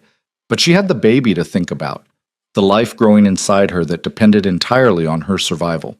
She locked the door. The safe room was eerily quiet. The the thick walls muffling most of the sounds from outside. But the monitors showed everything in stark black and white. Rachel told herself not to look, to follow Luca's advice and stay away from the screens. She lasted maybe 30 seconds. The estate grounds were a battlefield. She counted at least 20 attackers, maybe more, moving with military precision toward the mansion. Luca's security team had taken defensive positions, using the architecture and landscaping for cover. Muzzle flashes lit up the night like deadly fireflies. Rachel watched Luca move through the chaos with terrifying efficiency. He wasn't just coordinating, he was fighting, engaging the attackers directly, while somehow still maintaining tactical awareness of the entire situation. She saw him take down 2 men who'd breached the eastern wall, then immediately shift to help Marco's position on the south side. This was his world. This was what he meant when he talked about his particular skill set. Violence as a language he spoke fluently, a tool he wielded with precision. The attack lasted 47 minutes. Rachel knew because she couldn't stop watching the clock on the wall, counting every second, praying that Luca would survive each minute. She watched men fall on both sides, watched the beautiful gardens she'd walked through become scarred with bullet holes and blood. When the attackers finally retreated, leaving behind 3 bodies and taking their wounded with them, Rachel felt her legs give out. She sank to the floor, her back against the reinforced wall, her whole body shaking. The baby. Was the baby okay? Could stress like this hurt the baby? She pressed her hands against her stomach, willing herself to calm down. Deep breaths. The baby needed calm. The baby needed her to be okay. 20 minutes passed before the door unlocked. Luca stood there, looking like he'd walked through hell. Blood on his shirt, some his, some probably not. A cut above his eyebrow, bruises already forming on his jaw. But alive. Rachel launched herself at him without thinking, her arms wrapping around his neck. He caught her automatically, one arm coming around her waist to steady her. "You're alive," she whispered against his shoulder. "You're alive." "I promised I'd come back." His voice was rough, exhausted. "Are you hurt? Did anything?" "I'm fine. We're fine." She pulled back enough to look at his face. "But you're not. You need medical attention. Dr. Chen is already on her way, so is Elena to help clean up." Luca guided her out of the safe room, keeping his body between her and the worst of the damage visible in the hallway. "I need you to go back to your room. Elena will bring you something to help you sleep." "I'm not going to sleep. Are you insane?" Rachel stopped walking, forcing him to face her. "Your estate just got attacked. People died. You're bleeding. And you think I'm going to take a sleeping pill and pretend this didn't happen? I think you're pregnant and stressed, and this kind of trauma isn't good for you or the baby." His expression was firm despite the exhaustion. "Please, Rachel, let me handle this part." "Handle what part? The cleanup? The body count? The explanation for why Kurti just threw everything at you?" She felt hysteria bubbling up. "I watched people die on those monitors. I watched you kill people. I can't just go to my room and pretend that's normal." Luca's jaw clenched. "This is my world. This is what I tried to protect you from seeing." "Well, I saw it. I saw all of it, and I can't unsee it." Rachel's voice cracked. "Is this what my life is now? Hiding in safe rooms while you fight wars? Watching people die over a baby that shouldn't even exist?" "Rachel, no, don't Rachel me. Don't use that calm voice like you're talking down a scared animal." She pulled away from him, anger replacing fear. "I need the truth. All of it. Why did Kurti escalate like this? What changed?" Luca was quiet for a long moment, clearly debating how much to tell her. Finally, he sighed. "Dr. Reeves gave his testimony to federal authorities yesterday. Kurti knows we have evidence that could dismantle his entire operation. This was retaliation and a message. He can reach us anywhere. So we're not safer. We're in more danger. In the short term, yes, but strategically we're winning. Kurti's desperate. Desperate men make mistakes." Rachel laughed, the sound bitter and wrong. "Great. We're winning. Meanwhile, people are dead and I'm trapped in a mansion that just got shot to pieces." "I know this is hard. Hard. Luca, this is insane. My life was supposed to be about healing animals and building a quiet practice, and maybe having a family someday with someone safe and boring. Instead, I'm pregnant with a mafia boss's baby, hiding from Albanian criminals who want to cut me open and steal my child. That's not hard. That's impossible." Her voice broke on the last word, and suddenly she was crying, huge, gasping sobs that she couldn't control. All the fear and anger and stress of the past week came pouring out in waves that left her shaking. Luca pulled her close, and this time she didn't resist. She buried her face in his blood-stained shirt and cried while he held her, one hand stroking her hair, murmuring quiet reassurances in Italian that she didn't understand but somehow found comforting anyway. "I've got you," he said finally, switching back to English. "I know it's impossible. I know it's too much, but I've got you." Elena appeared with Dr. Chen, both women taking in the scene with professional calm. Dr. Chen approached carefully, her medical bag in hand. "Dr. Hart, I need to check you and the baby. Make sure the stress didn't cause any complications." Rachel nodded, allowing herself to be guided back to her room. The space looked untouched. The attack hadn't reached this part of the mansion, but she'd never feel safe here again. Dr. Chen's examination was thorough and gentle. She checked Rachel's vital signs, listened to the baby's heartbeat with a portable Doppler, asked questions about cramping or bleeding or any unusual symptoms. "Everything looks good," she said finally, her expression relieved. "The baby's heartbeat is strong, no signs of distress, but you need rest, Rachel. Real rest.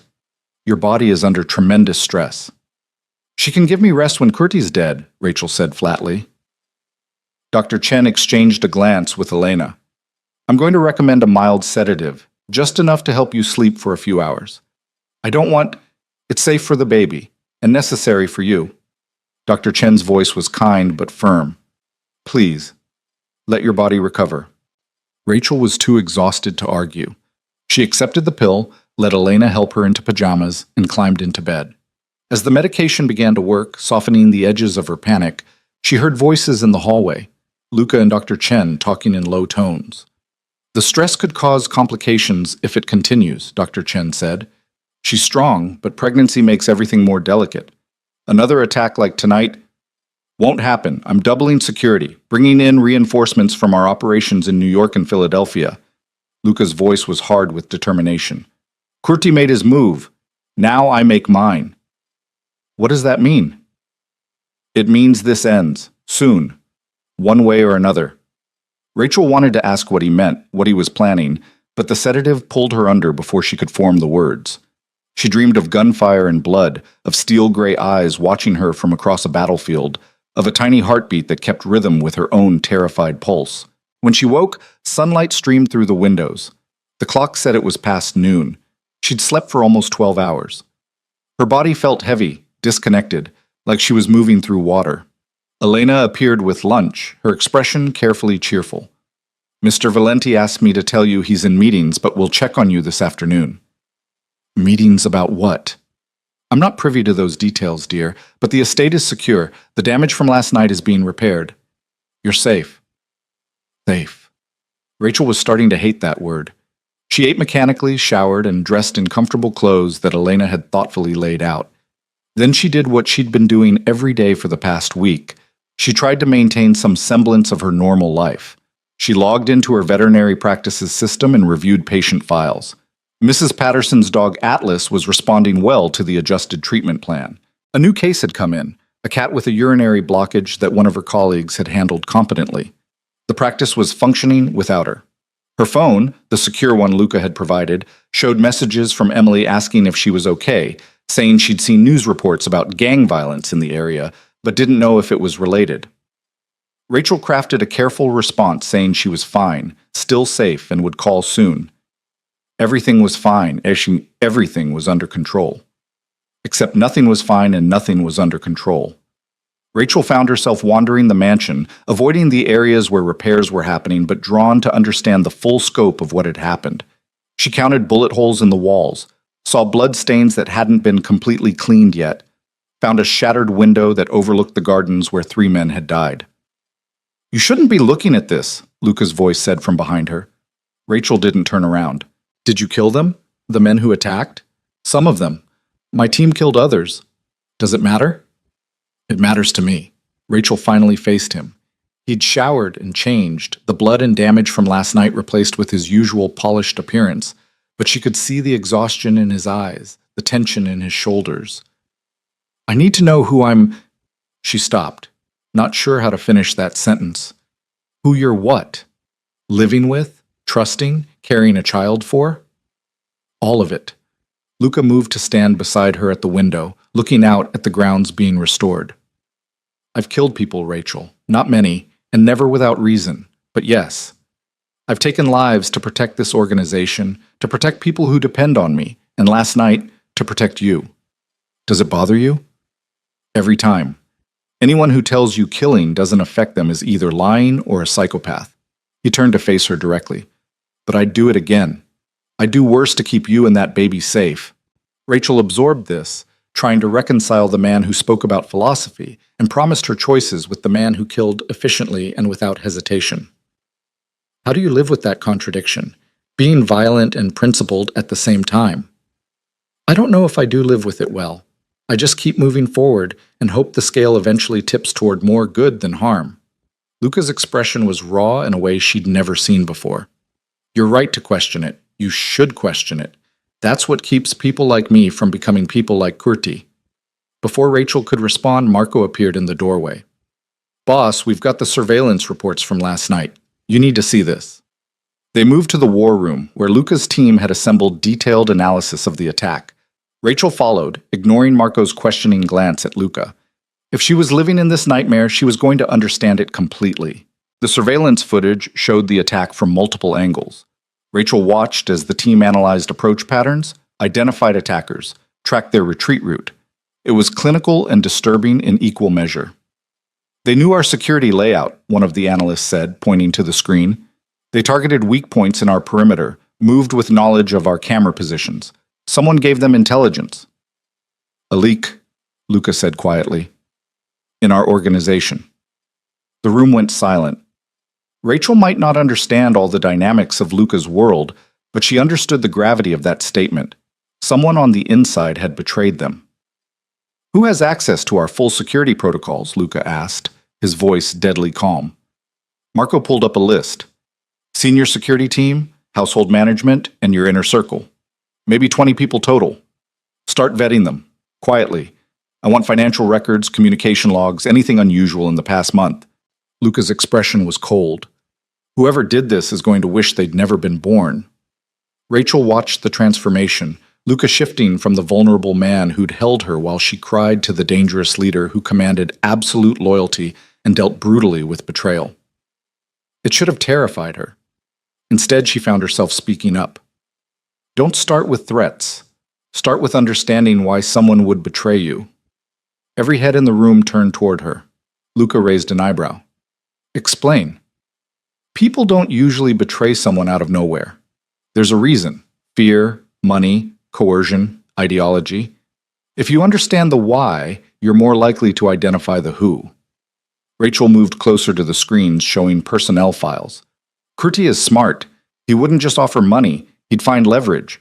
Who on that list has vulnerabilities he could exploit?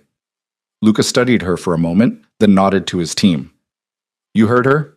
Look for pressure points. Family in trouble, debt, legal issues, anything Curti could use.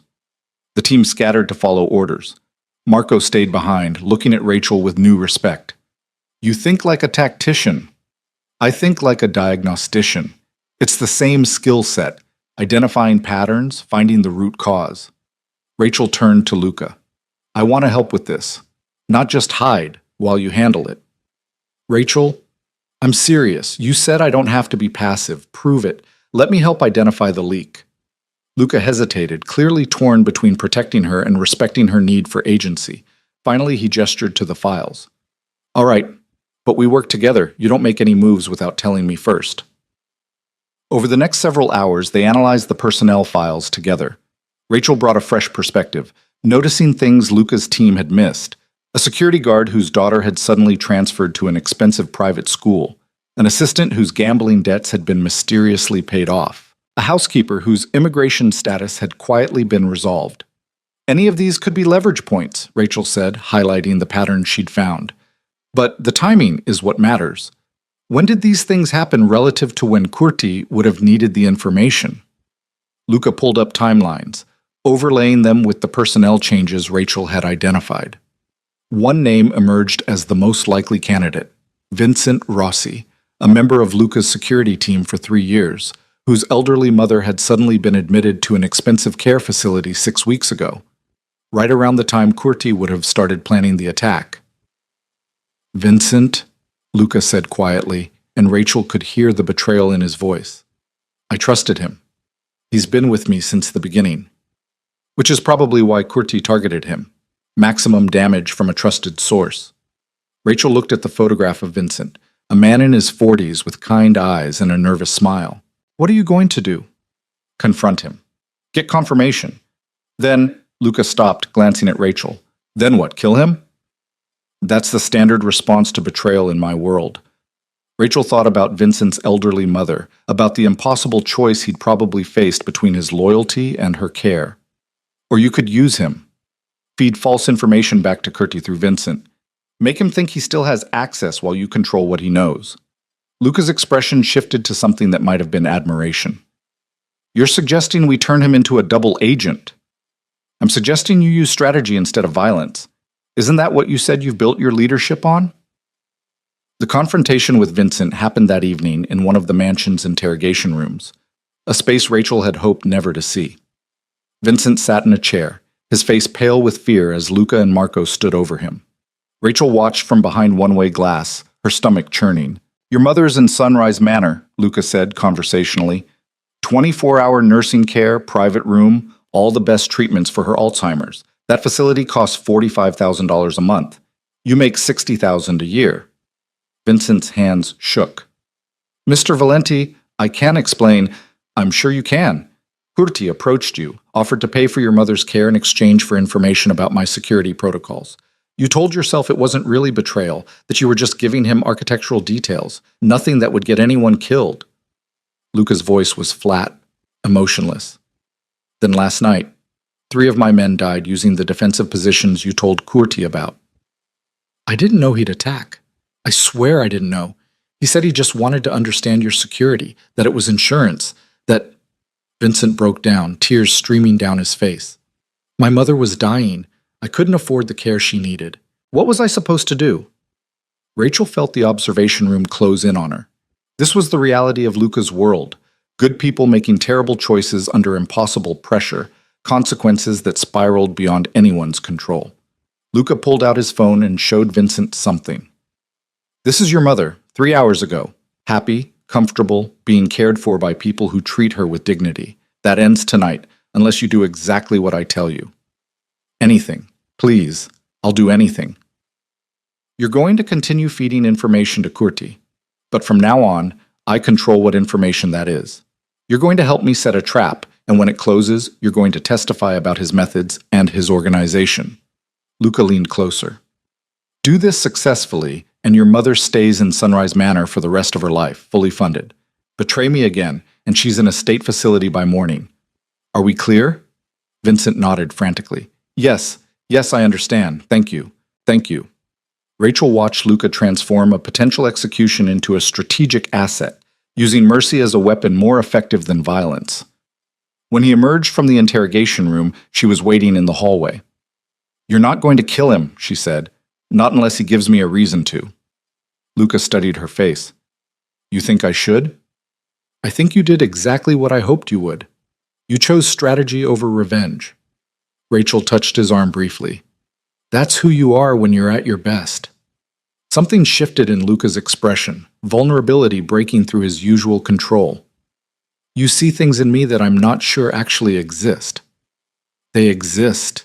I've watched you these past days. You're not just a criminal, Luca. You're someone trying to build something better out of a broken system.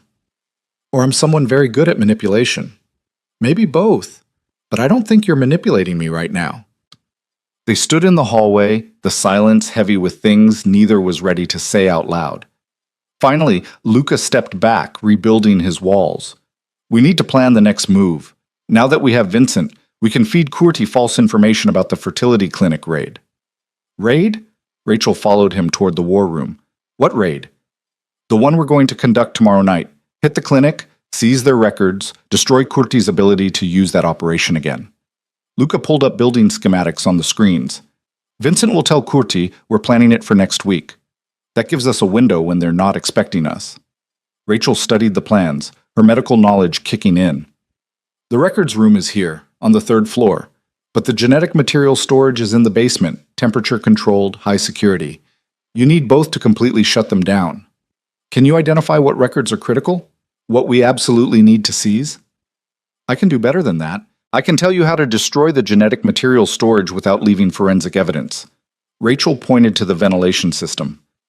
Introduce warm air into the storage tanks. The samples will degrade naturally, look like equipment failure rather than sabotage. Luca smiled, and it was genuine. You're terrifyingly good at this. I spent years learning how biological systems work. This is just applied knowledge. They planned the raid together, Rachel providing medical and facility expertise while Luca handled the tactical elements. His team would go in after hours when only minimal security staff remained. They'd seize specific records Rachel identified as critical, destroy the genetic material storage, and leave enough evidence of Curti's involvement that regulatory authorities would have to investigate. What about the staff? Rachel asked. The nurses and technicians who work there, they're not all complicit. We're not targeting staff, just the facility and the evidence. Luca looked at her. I'm not Curti. I don't hurt innocent people to make a point. The raid was scheduled for the following night.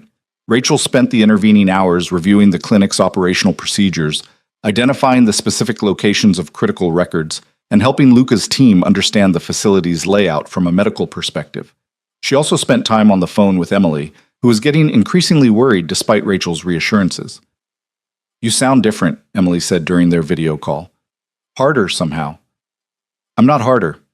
I'm just dealing with things I never imagined having to deal with. This man, Luca. Are you safe with him? Really safe? Rachel thought about the question carefully. Safe from Curti? Yes.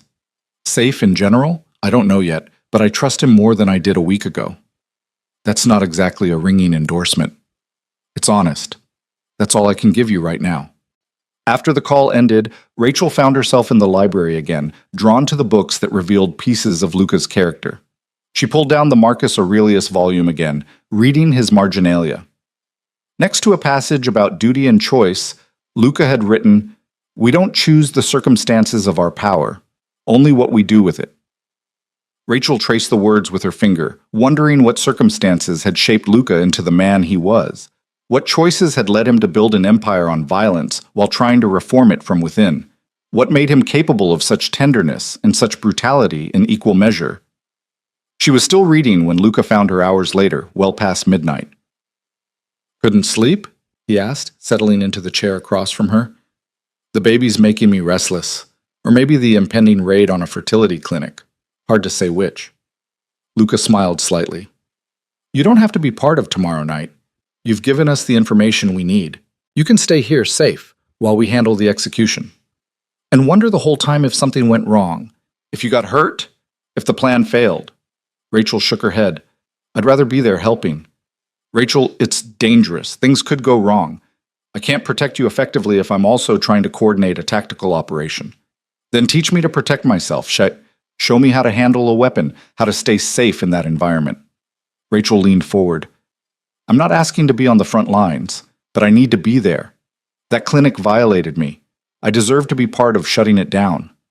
Luca was quiet for a long moment, clearly weighing the risks. All right, but you follow orders exactly. No improvisation, no heroics. If I tell you to run, you run. Agreed? Agreed. The next day, Luca took her to the estate's shooting range, a facility Rachel hadn't known existed until now. He taught her basic handgun safety, how to hold a weapon properly, how to aim and fire. Rachel's hand shook the first few times, the weight and purpose of the gun making her nauseous. I hate this, she said, after emptying a clip at the target. I hate that I need to know this. I know, but knowledge is protection.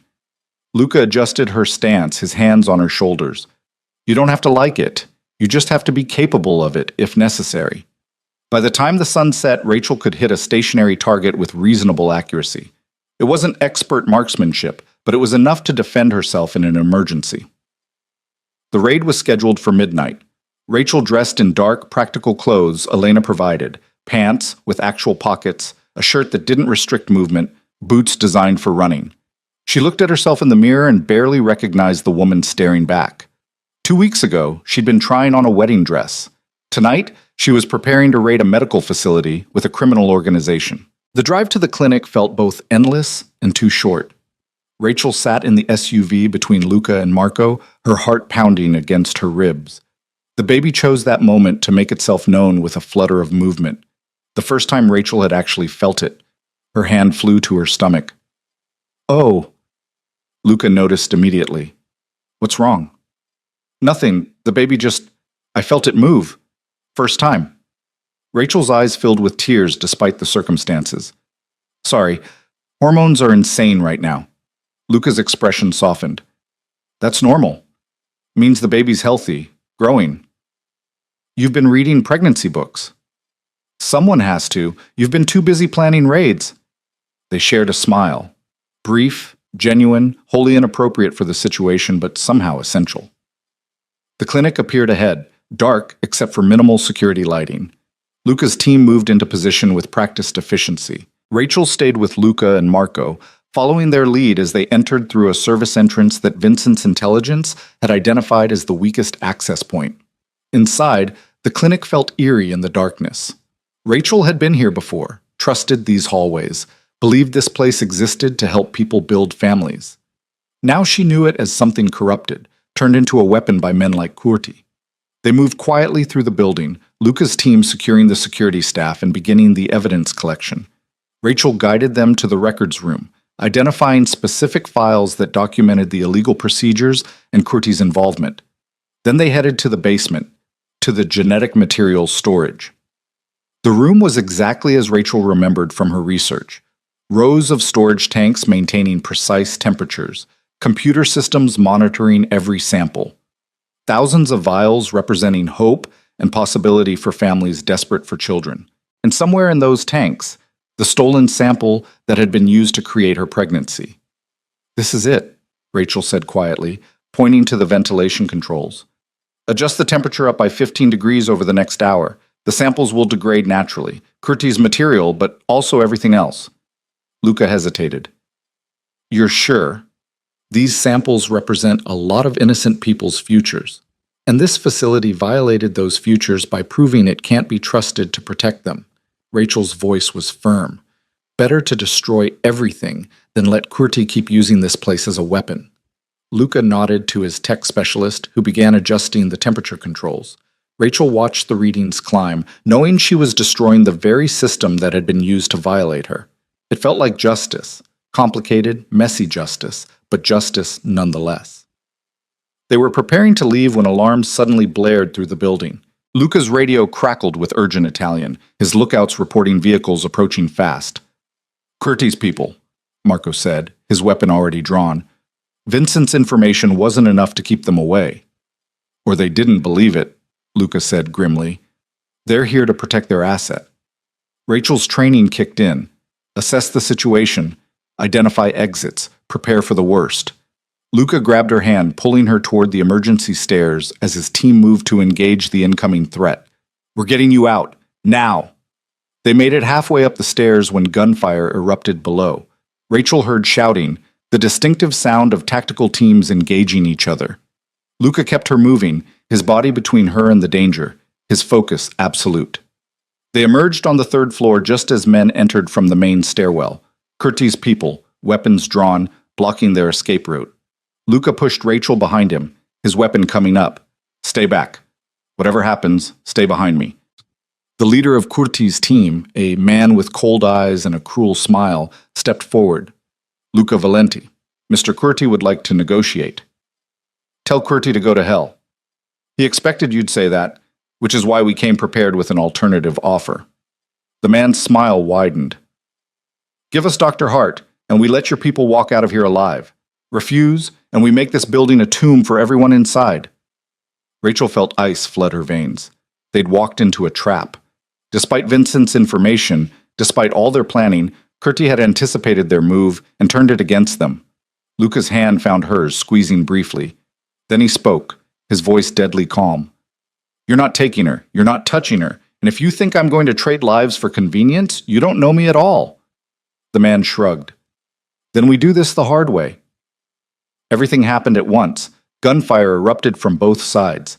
Luca shoved Rachel into an office, slamming the door and pushing a desk against it for cover. Outside, the battle raged. Close quarters, brutal efficiency, the kind of violence Rachel had only seen in movies. She crouched behind the desk, her hands over her stomach, praying to whatever forces governed the universe that the baby would survive this, that Luca would survive this, that somehow, impossibly, they'd make it out. The door splintered. A man forced his way through, weapon raised. Rachel recognized him from the surveillance photos, one of Curti's senior enforcers. His eyes locked on her, and she saw her death in them. Then Luca was there, tackling the man from behind. The two of them crashing into the wall with brutal force. They fought like animals. No rules, no mercy, just raw survival. Rachel watched in horror as they struggled, each trying to gain the upper hand. The enforcer got his weapon up.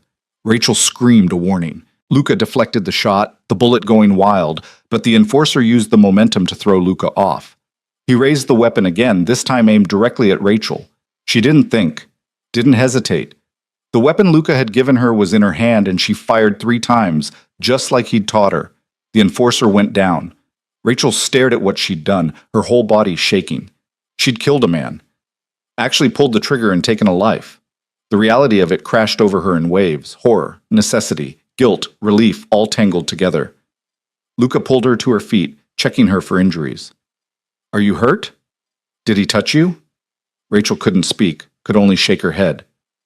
"We need to move. Marco's team secured the ground floor. There's a window." Luca pulled her toward the exit, and Rachel let herself be guided, her mind still processing what had just happened. They made it out through a side exit into the night air that felt impossibly clean after the gun smoke and violence. Luca's SUV was waiting, Marco at the wheel, the engine already running. They sped away from the clinic as sirens approached in the distance. Rachel sat in the back seat, staring at her hands, seeing blood that wasn't actually there.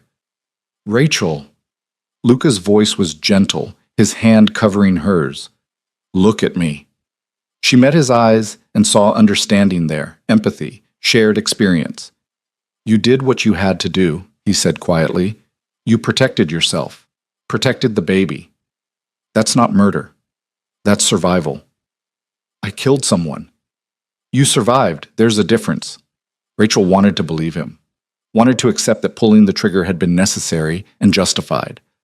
But all she could see was the man falling, the life leaving his eyes, the irreversible consequence of her choice. She threw up in the car, her body rejecting everything, the violence, the fear, the impossible reality of what her life had become. Luca held her hair back, murmured reassurances, and directed Marco to drive faster. By the time they reached the estate, Rachel was hollow, emptied out. She let Elena guide her to the bathroom, help her shower off the gun smoke and metaphorical blood, and change into clean clothes. She submitted to Dr. Chen's examination, heard her confirm the baby was fine, that everything was still progressing normally. Normal. Nothing about this was normal. Luca appeared in her doorway hours later, after the sun had risen and the adrenaline had finally faded. He looked as exhausted as she felt. "The clinic is finished," he said quietly. "Between the evidence we seized and the damage to their storage, they'll never operate again. Regulatory authorities are already investigating based on anonymous tips we provided." "Good." Rachel's voice sounded distant to her own ears. "Rachel, what happened tonight? I don't want to talk about it. Not yet." She looked at him, this man who'd dragged her into his world of violence and strategy. "I just need you to tell me one thing. Honestly, will this ever end? Will there ever be a day when we're not fighting for survival?" Luca was quiet for a long moment. "Yes. I promise you, this will end, and when it does, we'll build something better from what's left." Rachel nodded, too tired to question whether he could actually keep that promise. She woke later, still exhausted but unable to stay asleep. The memory of pulling the trigger played on loop behind her closed eyes. The weight of the gun, the recoil, the man falling. Rachel pressed her palms against her face, trying to push the images away, but they clung to her consciousness like oil. A soft knock interrupted her spiral. Elena entered with tea and what looked like homemade soup, her expression kind but knowing. "You need to eat, dear. The baby needs nourishment even when you don't feel like eating." Rachel accepted the tray mechanically, forcing down spoonfuls of soup that tasted like nothing. Her hands were steady now, which somehow felt wrong. Shouldn't they still be shaking? Shouldn't her body still be registering the trauma of what she'd done? It gets easier, Elena said quietly, settling into the chair beside the bed. Not better, easier. You learn to carry it. Rachel looked up sharply. You've killed someone? Yes.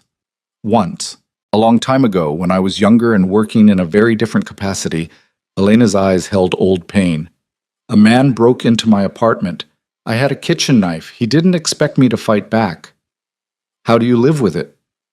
By understanding that survival isn't a sin, by knowing that the alternative would have been worse. Elena poured tea with practiced calm. Mr. Valenti has been pacing the hallway for the past hour, by the way, trying to decide if he should check on you or give you space. Tell him he can come in. Elena nodded and left. Minutes later, Luca appeared, looking uncharacteristically uncertain.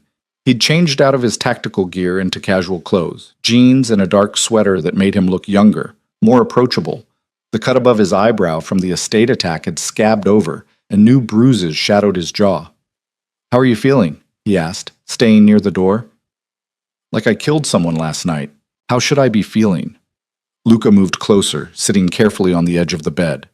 Angry, guilty, numb, relieved, usually all of them at once. That's disturbingly accurate. Rachel set down her soup spoon. Does it get easier? Elena said it does, but I don't know if I believe her. The memory doesn't go away, but you learn to contextualize it, to understand it as a moment in time, not a defining characteristic. Luca's voice was gentle. You're not a killer, Rachel. You're someone who was forced into an impossible situation and made the only choice available. That sounds like justification. It's reality. There's a difference. He reached out, then stopped himself. May I? Rachel nodded, and Luca took her hand. His grip was warm, solid, grounding in a way that surprised her. I'm sorry, he said quietly. I promised to protect you, and instead I put you in a situation where you had to protect yourself. That's on me. You were fighting 3 other men. You couldn't be everywhere at once. Rachel squeezed his hand back. I don't blame you, Luca. I blame Curti. I blame the circumstances. I blame a universe that thought it was a good idea to engineer my pregnancy as a weapon. But I don't blame you. Something shifted in Luca's expression. Relief mixed with something deeper that Rachel wasn't ready to name yet. The raid was successful despite the ambush. We destroyed the clinic's genetic materials storage, seized the records we needed, and left enough evidence that federal investigators showed up before dawn. The facility is shut down permanently. And Curti knows we hit it. Curti knows we're not backing down. That we're willing to go on offense. Luca's jaw tightened, which means he'll escalate again. He has to, or he loses face with his organization. Rachel felt exhaustion wash over her again, but underneath it was something harder. Anger, maybe, or determination. Then we need to end this. Actually end it. Not just keep trading blows back and forth. I agree. Which is why I've called in some favors. Luca pulled out his phone, showing her a series of messages. Federal authorities are very interested in the evidence we provided about the fertility clinic. It connects to larger investigations they've been running on Curti's money laundering operations. They're offering a deal. We provide testimony and additional evidence. They dismantle his organization through legal channels. You're talking about cooperating with law enforcement. Isn't that against the Mafia code or whatever? The Mafia code is mostly mythology created by movies. Real organizations survive by being pragmatic. Luca's smile was grim. Besides, I'm not testifying about my operations. Just Curti's. Everyone wins except him. Rachel processed this, seeing the strategy underneath. You're using the legal system as a weapon, turning Curti's own tactics against him. Exactly, but it requires careful coordination. We need to provide enough evidence to be credible without exposing our own vulnerabilities. Luca stood, pacing the room. Marco is handling the initial negotiations with the federal prosecutor, but there's another element we need to address. Which is? You. Your testimony about what was done to you at the fertility clinic is the emotional anchor of the case, the human element that makes it more than just financial crimes and territory disputes. Luca turned to face her. But I won't ask you to do it unless you're ready, unless you want to. Rachel thought about Dr. Reeves's testimony, about Ivy's choice to help despite the cost, about all the other women who might have been violated by the clinic's corruption, who might never know what was done to them. "I'll do it," she said, "but I want immunity for everyone in your organization who helped with the raid. They followed your orders. They shouldn't face consequences for doing the right thing." Luca's expression showed surprise and approval. "You're negotiating like a professional." "I'm protecting people I've come to care about. Elena, Marco, even Vincent, despite his betrayal. They're not villains. They're just trying to survive in your world." "Our world," Luca corrected gently. "Like it or not, it's yours now too." The federal prosecutor arrived 2 days later, a woman named Sarah Chen, who Rachel initially confused with Dr. Chen until Luca clarified they weren't related. Prosecutor Chen was in her 40s, sharp-eyed and no-nonsense, with the kind of presence that suggested she'd seen every trick and wasn't impressed by any of them. "Dr. Hart," she said, settling into Luca's office with the confidence of someone who knew she held all the cards. "Thank you for agreeing to meet. I know this situation is unusual." "That's one word for it." Rachel sat across from her, Luca positioned slightly behind and to the side, present but deferring to Rachel's lead. "What do you need from me?" "Your testimony about the fertility clinic procedure. The violation of your consent, the use of stolen genetic material, the conspiracy that put you in danger." Prosecutor Chen pulled out a tablet, showing Rachel preliminary documents. "Your story is the foundation of our case against Kurti's organization. Without it, we're just talking about financial crimes and territorial disputes." Rachel read through the documents, seeing her violation laid out in clinical legal language. It was disturbing and validating in equal measure, proof that what had been done to her was real, criminal, prosecutable. "What happens to Luca?" she asked.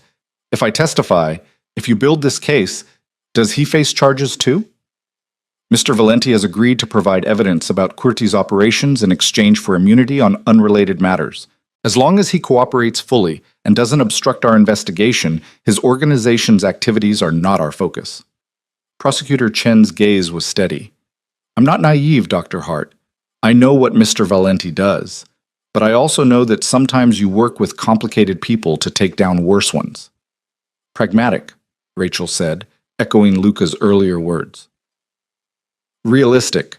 Kurti's organization is responsible for trafficking, money laundering, and at least 6 murders we can prove.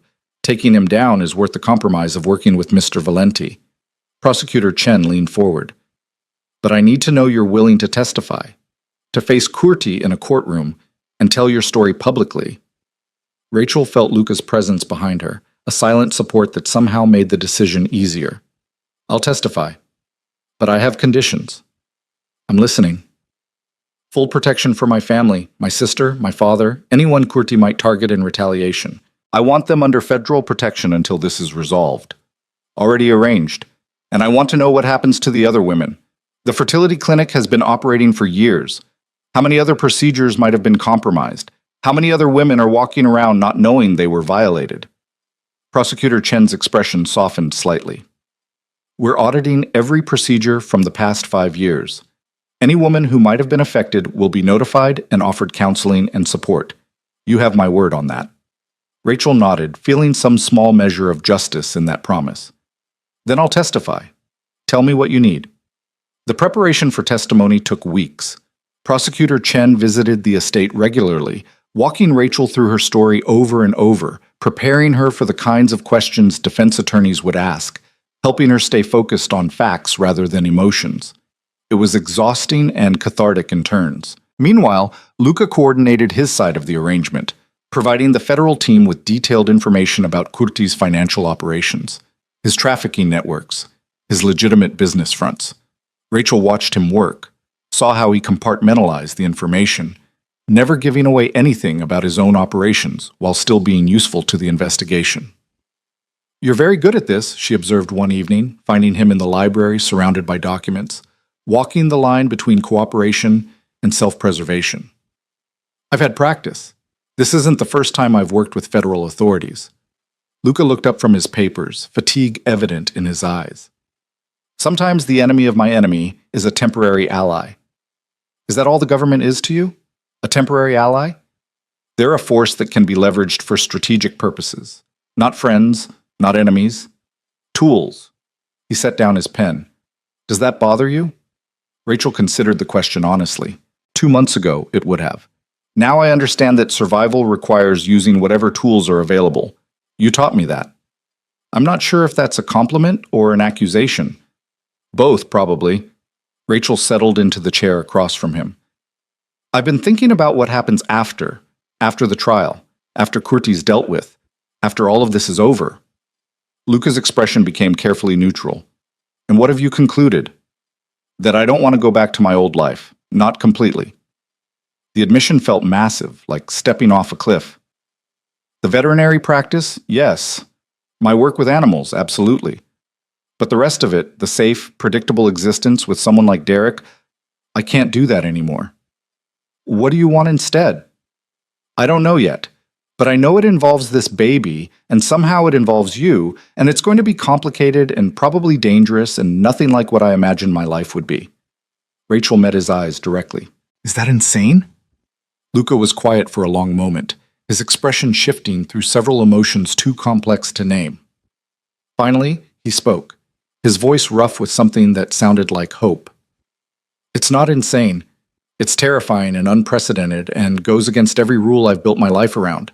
But it's not insane. What rules? Don't get attached. Don't let people close enough to become vulnerabilities. Don't build anything that can be used as leverage. Luca stood, moving to the window. You violated every single one of those rules, Rachel. You and this baby that shouldn't exist. And instead of making me weaker, somehow you've made me... He stopped, struggling with the words. Made you what? Better. Clear about what I'm actually fighting for. He turned back to face her. I built this organization on the principle of being less violent than my father, more strategic than my competitors. But it was all still just about power and control. Now I'm fighting for something that matters beyond territory and revenue. Rachel stood, closing the distance between them. What are you fighting for? You. This baby. The possibility of building something legitimate that we can both be part of. Luca's hand came up, cupping her face gently. I know it's too soon. I know we barely know each other outside of crisis and strategy. But I need you to know that this isn't just about the baby anymore. It's about you. Rachel's breath caught. They were standing too close, the air between them charged with everything they'd been carefully not acknowledging for weeks. The partnership born from necessity that had somehow evolved into something that felt dangerously close to trust, to affection, to possibilities neither had been looking for. Luca, she started, not sure how to finish. He kissed her. Gentle at first, questioning, giving her every opportunity to pull away. Rachel didn't pull away. Instead, she leaned into it, her hands finding the front of his sweater, anchoring herself to this moment that felt both inevitable and impossible. When they broke apart, both breathing hard, Rachel pressed her forehead against his. This is a terrible idea. Probably the worst I've ever had. We're in the middle of a federal investigation. Kurti's still trying to kill me. I'm pregnant with your baby because of a criminal conspiracy. This is possibly the worst timing in the history of terrible timing. I know. Luca's arms came around her, holding her close. We don't have to do anything about it right now. We can just acknowledge it. Admit that something's happening between us that isn't just about circumstances or the baby. Rachel pulled back enough to see his face. What if it doesn't work? What if we get through all of this and realize we only work together under pressure? Then we figure it out like adults. We co-parent, we stay in each other's lives, we build something functional, if not romantic. Luca's expression was serious. But I think we owe it to ourselves to find out. Once the immediate danger passes, once we have breathing room, we explore this, see what it could be. Okay, Rachel whispered, once we have breathing room. They stood together in the library, holding each other, neither wanting to break the moment. Outside, rain began to fall, drumming against the windows in rhythm with Rachel's heartbeat. The next morning brought news that shattered their fragile peace. Marco burst into the breakfast room where Rachel was forcing down eggs and toast, his face pale with urgency. We have a problem. Vincent's dead. Luca stood so quickly his chair toppled backward. What? Found in his apartment 2 hours ago. Single gunshot to the head, made to look like suicide. But the scene's wrong. Professional hit disguised poorly. Marco's voice was tight with anger. Curti knows he flipped. He's sending a message. Rachel felt ice flood her veins. Vincent, who'd betrayed them out of desperation, who'd agreed to help them in exchange for his mother's care. Dead because Curti had discovered his cooperation. His mother, she said quickly. Is she safe? We moved her to a different facility yesterday under an assumed name. She's secure. Marco looked at Luca. But this changes our timeline. If Curti's willing to eliminate his own assets, then he's preparing for an endgame. He knows we're working with federal authorities. He's cutting loose ends before they can testify. Luca was already moving toward the war room. Get everyone assembled. We need to accelerate the prosecution's timeline. The next hours were a blur of strategic planning. Prosecutor Chen arrived with her team, pale-faced after hearing about Vincent's death. They moved up the grand jury presentation, accelerated the indictment process, put everyone involved under enhanced protection. Rachel sat through the meetings, watching Luca transform into the tactical leader who commanded absolute authority. He was cold, precise, ruthless in his planning. This was the man who'd crashed her wedding, who'd killed without hesitation to protect her. The dangerous side she sometimes forgot when he was gentle with her, when he held her and talked about building something better. That evening, after the federal team had left and the estate had settled into tense quiet, Rachel found Luca on the terrace overlooking the grounds. He stood in the rain, not seeming to notice or care that he was getting soaked. You're going to catch pneumonia, she said, joining him despite her better judgment. Vincent had a daughter. Did you know that? She's 19, in college studying engineering. Now she's an orphan because her father tried to do the right thing after doing the wrong thing. Luca's voice was hollow. I promised him protection. I failed. Curti killed him. Not you. I put him in a position where Curti would target him. Same result. Luca finally looked at her, rain streaming down his face. This is what my world does, Rachel. It takes good people trying to survive and it destroys them. Vincent's daughter, Ivy Reeves, your own life.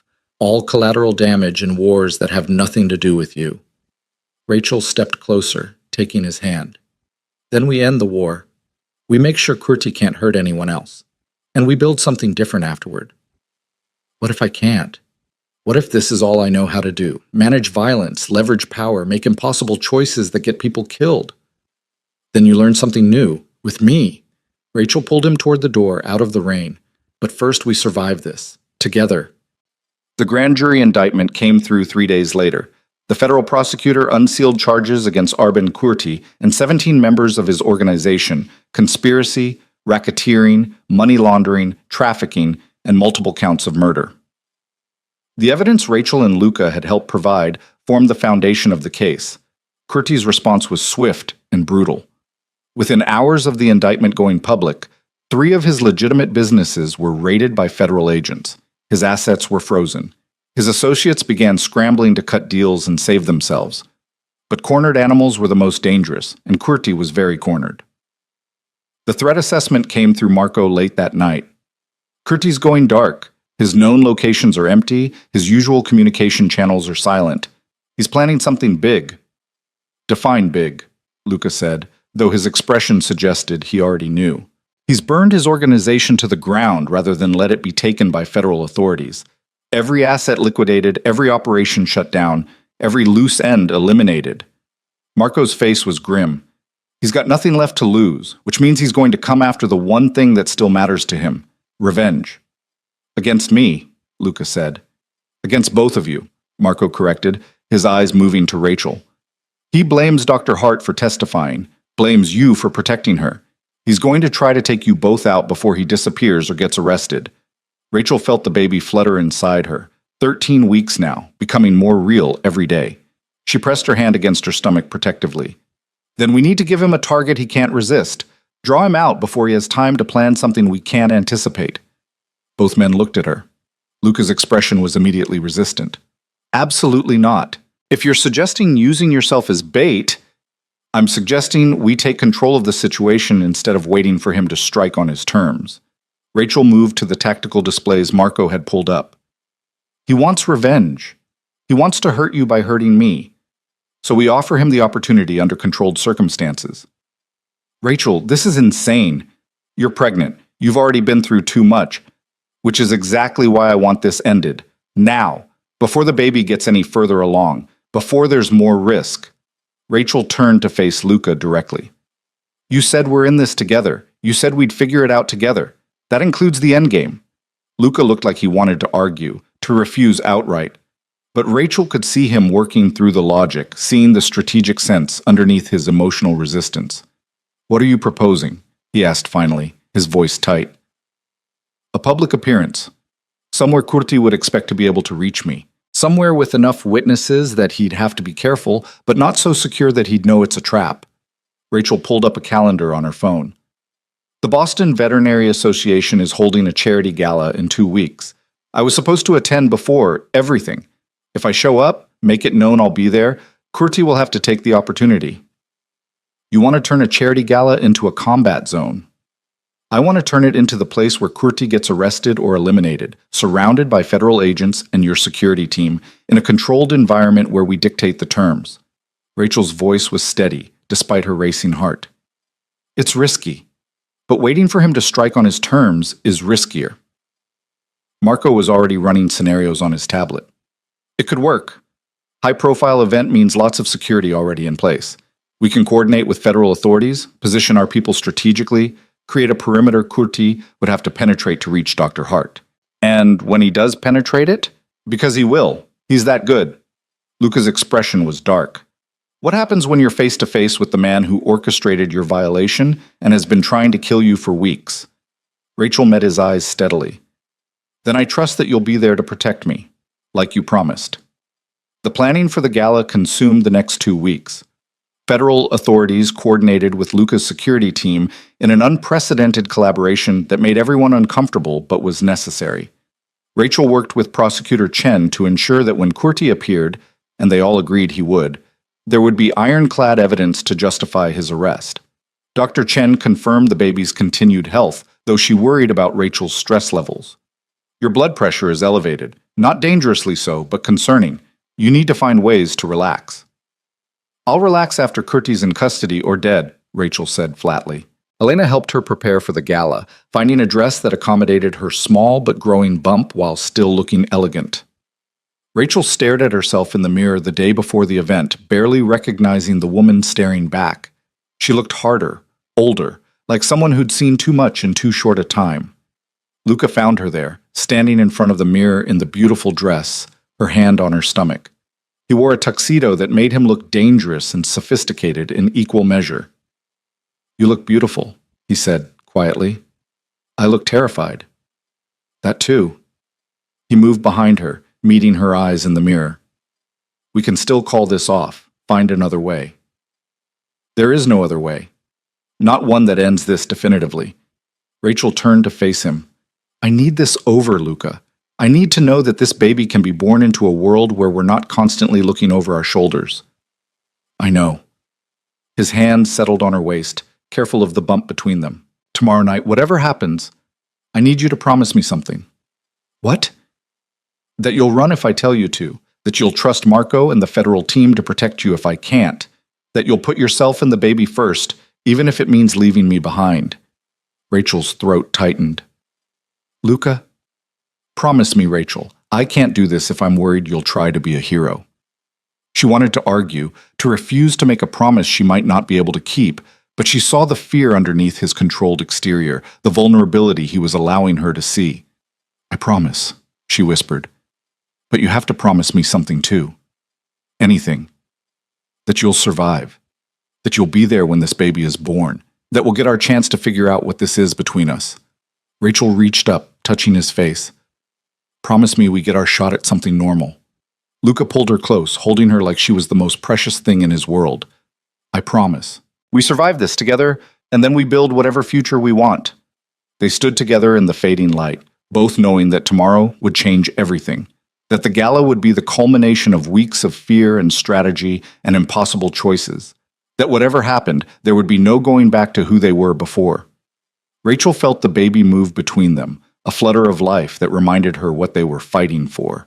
Not just survival, not just revenge, but the chance to build something good from the wreckage of everything that had gone wrong.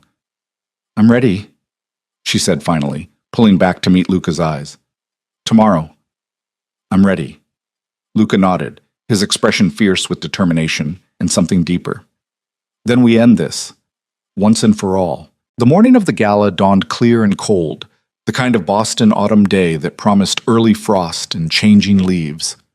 Rachel stood at her bedroom window watching the sunrise paint the estate grounds in shades of gold and amber, her hand resting on the curve of her belly that had become more pronounced in recent weeks.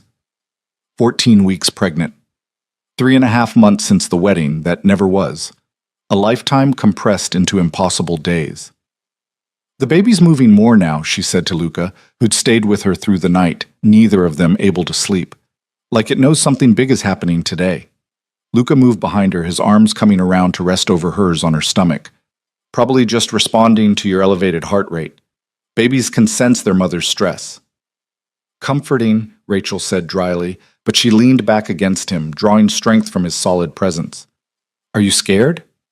Terrified, but not of Kurti. His voice was quiet against her hair. I'm scared of losing this. Losing you, losing the future we haven't even had a chance to build yet. Rachel turned in his arms, studying his face in the golden morning light. The scar through his eyebrow had faded slightly, but new marks had appeared over the weeks of conflict. A thin line along his jaw from the estate attack, bruises that had finally healed from the clinic raid. Evidence of the violence that defined his world, written on his skin. We're not going to lose, she said with more confidence than she felt. We're going to end this today, and then we're going to figure out how to be normal people, or as normal as a veterinarian and a reformed mafia boss can be. Luca smiled, and it transformed his face into something younger, lighter. Reformed is a strong word. I'm thinking more gradually transitioning toward legitimate business while maintaining strategic connections. Baby steps toward legitimacy. I can work with that. Rachel kissed him softly, a promise and a prayer wrapped together. Now let's go finish this. The preparation took hours. Marco and his team went over the security protocols again and again, coordinating with the federal agents who would be positioned throughout the gala venue. Prosecutor Chen arrived with final instructions for Rachel, walking her through exactly what to do when Kurti appeared. Don't engage with him directly, Chen said, her expression serious. Let him make the first move. Our agents will move in the moment he demonstrates clear intent to harm you. We need it to be clean, defensible in court. And if he doesn't wait for your agents? If he moves faster than you anticipate? Rachel's voice was steady despite the fear coiling in her stomach. Then Mr. Valenti's security team has authorization to intervene with whatever force is necessary to protect you. Chen glanced at Luca, who stood nearby monitoring everything. We all understand what's at stake here. Elena helped Rachel dress, her hands gentle as she fastened the deep emerald gown that somehow managed to be both elegant and concealing of the weapon Rachel wore strapped to her thigh. Just in case. She'd argued for it, and Luca had reluctantly agreed after making her practice drawing it smoothly dozens of times. You look like a warrior princess, Elena said, adjusting the necklace that hit a panic button connected directly to Marco's security channel. Beautiful and dangerous. I feel like I'm going to throw up, which might be morning sickness or terror. Hard to tell the difference anymore. Probably both. Elena stepped back, her eyes suspiciously bright. Dr. Hart, Rachel, I want you to know that watching you these past weeks has been extraordinary. You didn't let this world break you. You learned to fight back on your own terms. Rachel hugged her impulsively, this woman who'd shown her quiet kindness in the midst of chaos. Thank you for everything.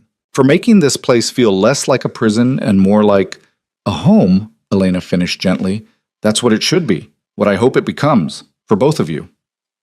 The drive to the gala felt surreal.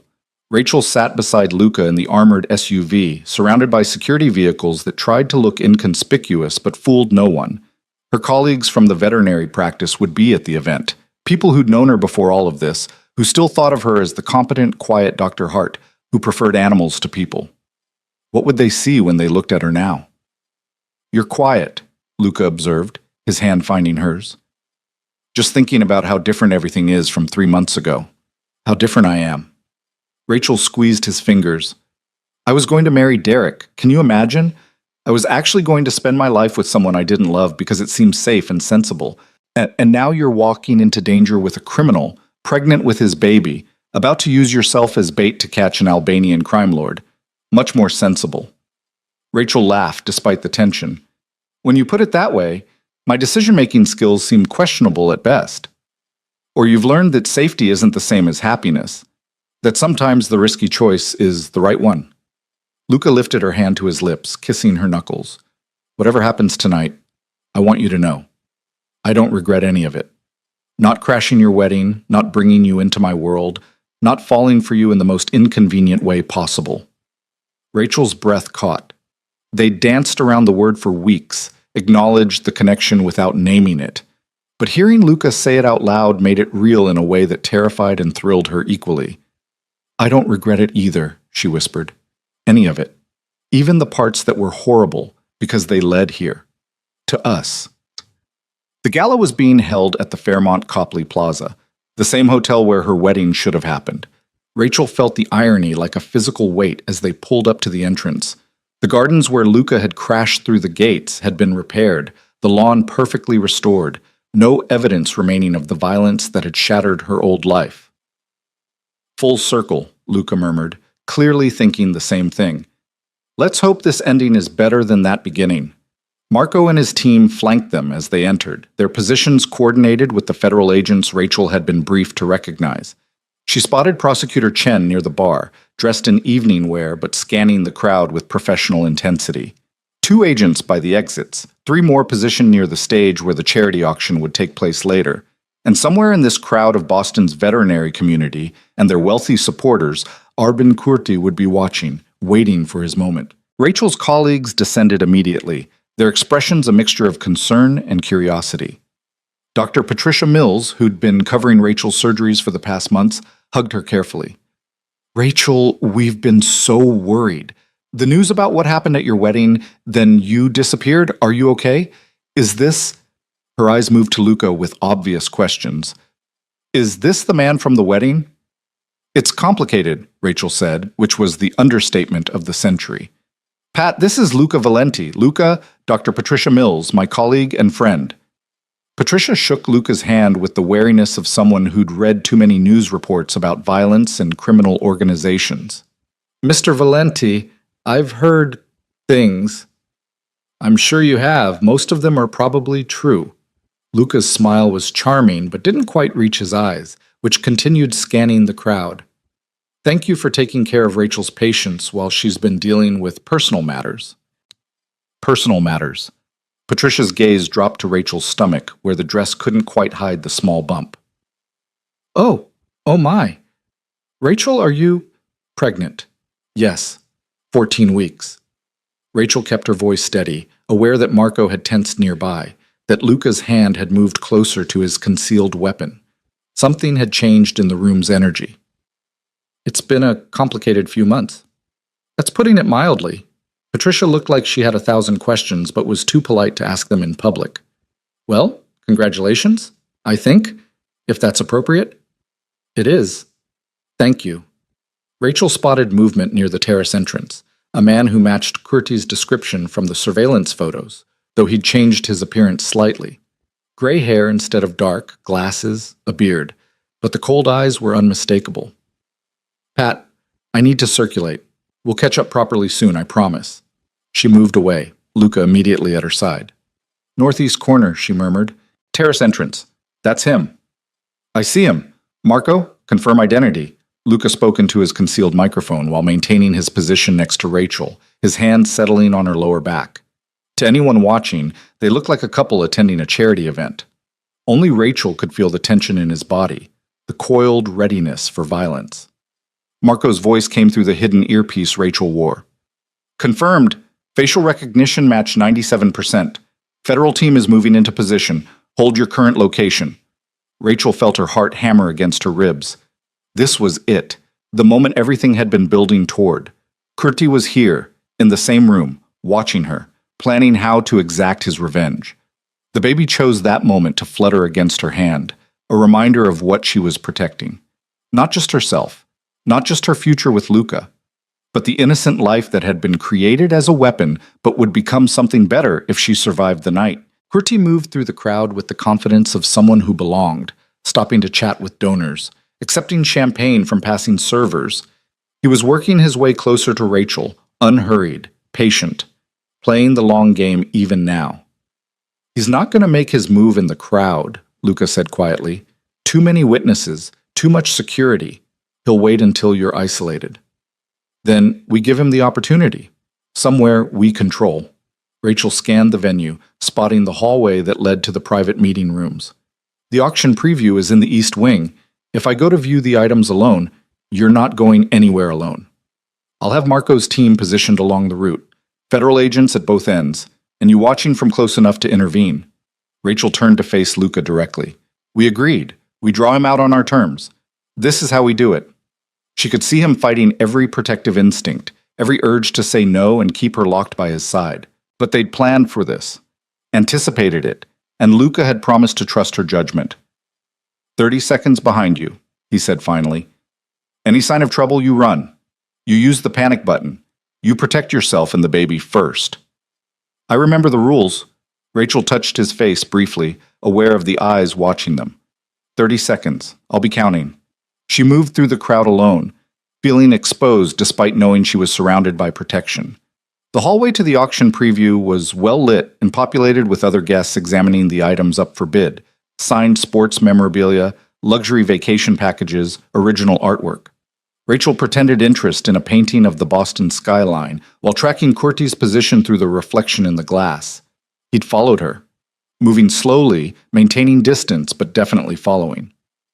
Rachel continued deeper into the exhibition space, toward the back where fewer people clustered. Her hand moved unconsciously to her stomach, a protective gesture that Curti would certainly notice. Proof that the pregnancy was real, that the leverage he'd tried to create still existed. Dr. Hart.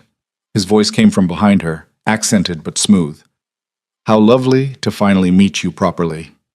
Rachel turned slowly, meeting Arbin Curti's cold eyes directly.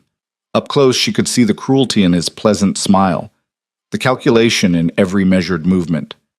This was the man who'd orchestrated her violation, who'd engineered her pregnancy as a weapon, who'd been trying to kill her for months. Mr. Curti, I can't say the pleasure is mutual. Rachel kept her voice steady, her hand moving slowly toward the panic button at her throat. Please don't. Curti's hand emerged from his jacket pocket, and Rachel saw the glint of a small weapon, something designed to avoid metal detectors, probably ceramic or advanced polymer. I'd hate for this to become messy. So many innocent people nearby.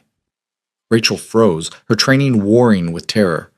Where were the federal agents? Where was Marco's team? 30 seconds should have passed by now. What do you want? She asked, buying time. Justice, or revenge. The line between them is remarkably thin. Curti moved closer, the weapon concealed but clearly aimed at her. You cost me everything, Dr. Hart. My organization, my operations, my reputation, all because you couldn't simply accept your role in this. My role? You violated me.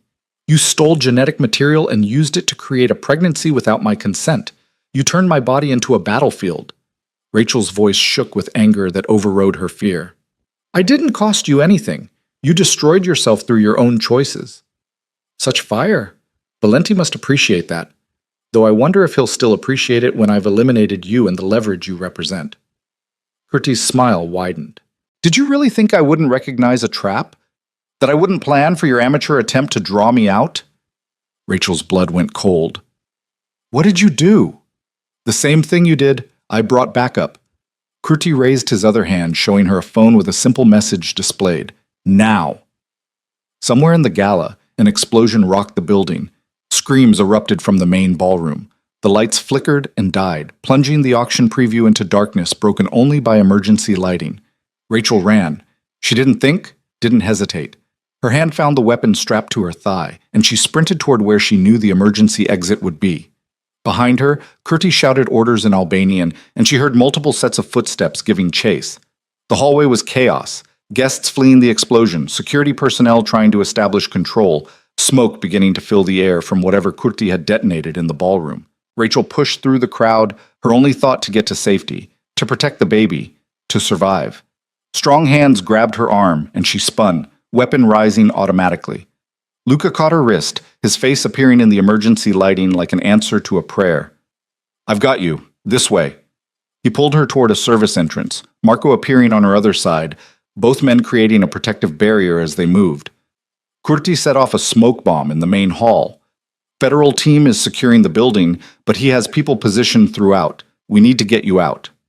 They burst through the service entrance into a kitchen area, staff fleeing the smoke and confusion. Luca led them toward what looked like a loading dock exit, the quickest route to the armored vehicles waiting outside. They almost made it. Curti's men appeared from the shadows, weapons drawn, blocking their escape. 5 of them, professionals, creating a killing box that Marco and Luca immediately recognized. "Down!" Luca shoved Rachel behind a stainless steel counter as gunfire erupted. She crouched low, her hands covering her stomach, her whole body shaking as the battle raged around her. This was different from the clinic raid. Closer, more desperate, with fewer options for cover or escape. She heard Marco returning fire, heard Luca giving orders, heard men falling and others advancing. Then silence. Brief, terrible silence. Rachel risked looking over the counter and saw Luca and Marco standing over the bodies of Curti's men, both breathing hard, both bleeding from minor wounds. The exit was clear. "Move," Luca said, pulling Rachel to her feet. "Now, before what?"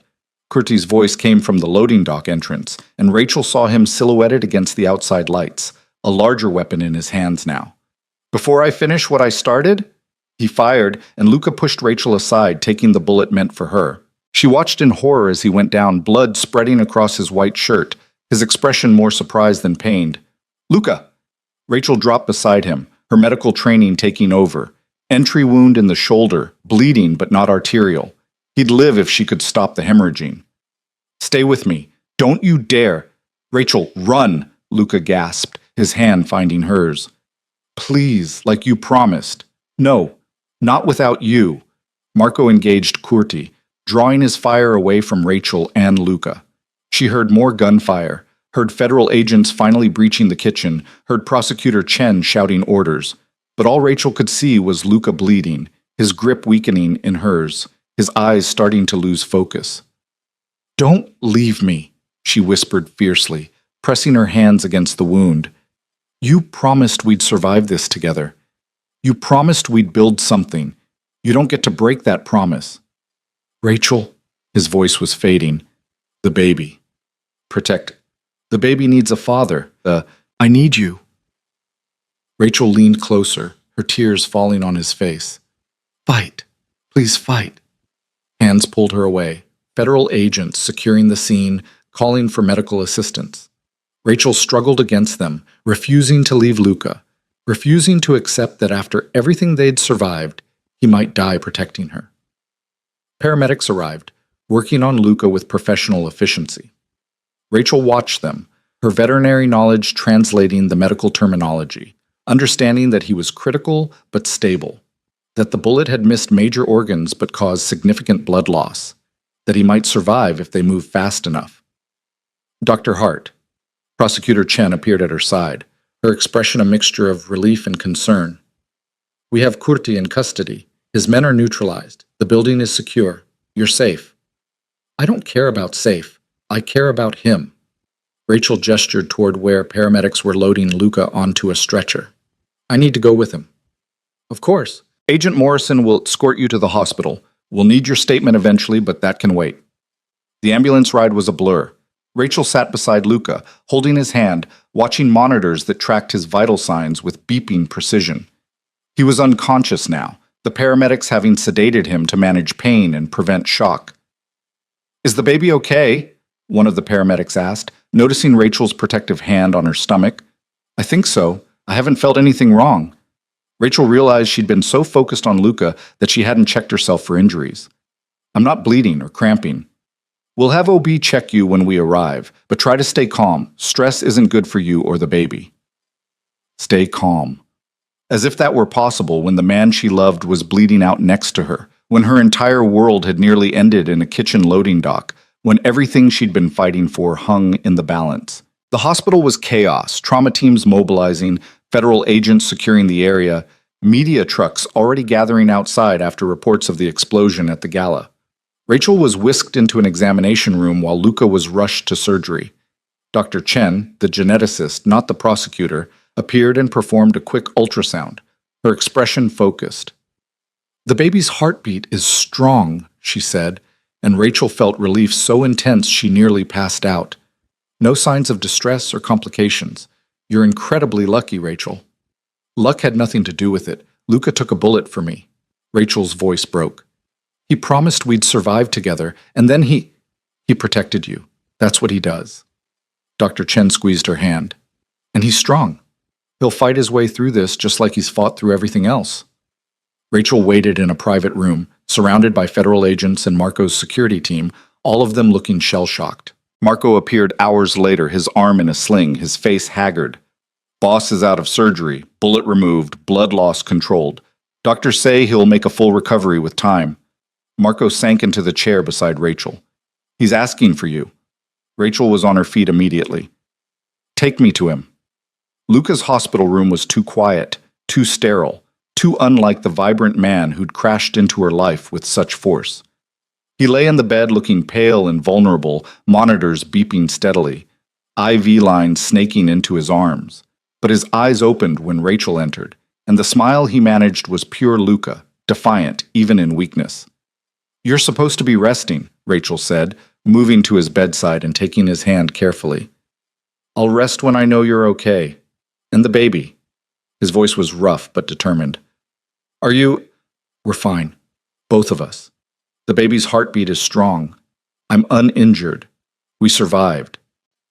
Rachel's tears came freely now, relief and fear and love all tangled together. "You scared me. You promised you'd survive, and then you took a bullet for you. I'd take 100 bullets for you." Luca's hand squeezed hers weakly. "That's what you do when you love someone. You protect them, even when it's terrifying." Rachel leaned down carefully, kissing him softly. "You're an idiot. A brave, wonderful, infuriating idiot. But I'm your idiot." Luca's smile widened slightly. "We did it. Kurti's in custody. The threat is over. We can finally build that future we talked about," Rachel finished. "Yes, we can." The next weeks were a strange mixture of recovery and resolution.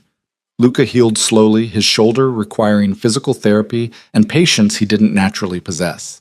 Rachel divided her time between the hospital and the estate, eventually moving Luca home when doctors cleared him for discharge. Prosecutor Chen secured convictions against Kurti and his organization based on the evidence they'd gathered. Dr. Reeves's testimony, Rachel's account of the fertility clinic violation, the documentation from the raid, all of it combined to dismantle what remained of Kurti's empire. Rachel's colleagues at the veterinary practice welcomed her back with cautious warmth, clearly unsure how to process everything that had happened. She eased back into work gradually, performing consultations and eventually surgeries as her pregnancy progressed. Derek reached out once, requesting a meeting that Rachel agreed to more for closure than any remaining connection. They met at a coffee shop, the conversation awkward and necessary in equal measure. "I saw the news," Derek said, his expression carefully neutral. "About the trial, about everything. I can't claim to understand it all." "I barely understand it myself," Rachel admitted, "but I'm sorry for how everything ended between us. You deserve better than a wedding that exploded into chaos." "Did I, though?" Derek's smile was rueful. "I pushed for the fertility clinic procedure because I was afraid of passing on my genetic risks. I chose what felt safe and controlled instead of what might have been right. Maybe we both got the wake-up call we needed." "Maybe. Are you doing okay?" "I'm dating someone. A woman I met at a conference who thinks my need for control is endearing rather than suffocating." Derek looked at Rachel's visible pregnancy bump. "And you're clearly doing more than okay. Valenti, he's really the father?" "It's complicated, but yes, and he's—" Rachel paused, trying to find words for what Luca had become to her. "He's everything I didn't know I needed." "Then I'm happy for you, genuinely." Derek stood, extending his hand. "Good luck, Rachel. With the baby, with your new life, with all of it." Rachel shook his hand, feeling the final thread of her old life dissolve. Derek represented safety and predictability, a future that would have been comfortable and ultimately empty. Luca represented risk and passion, a future that terrified and thrilled her in equal measure. She knew which one she was choosing. Luca proposed on a Tuesday evening in late November, 3 months after the gala, 23 weeks into Rachel's pregnancy. They were in the library where they'd had so many crucial conversations, rain drumming against the windows in familiar rhythm. "I know the timing is terrible," he said, kneeling carefully despite his still healing shoulder. "You're pregnant. We've known each other less than 6 months. We met under the worst possible circumstances. Every rational argument says we should wait." "But," Rachel prompted, her heart already knowing where this was going, "but I love you. I love the strength you've shown, the principles you've held on to, the way you've refused to let my world corrupt who you are at your core." Luca pulled out a ring, simple, elegant, with an emerald the color of the dress she'd worn to the gala. "I want to build that legitimate future we talked about. I want to be there when our baby is born. I want to spend whatever years I have earning the right to be called your husband." Rachel pulled him to his feet, not caring about his protest that he was supposed to be kneeling. "Yes, to all of it. Yes." They married in February on the grounds of the estate, the same gardens that had been destroyed during the attack now restored and beautiful under fresh snow. The ceremony was small. Emily and Rachel's father, Marco and Elena, Dr. Chen, and a handful of Luca's people who'd become Rachel's friends through the chaos. Prosecutor Chen attended, having formed an unlikely friendship with Rachel through the trial proceedings.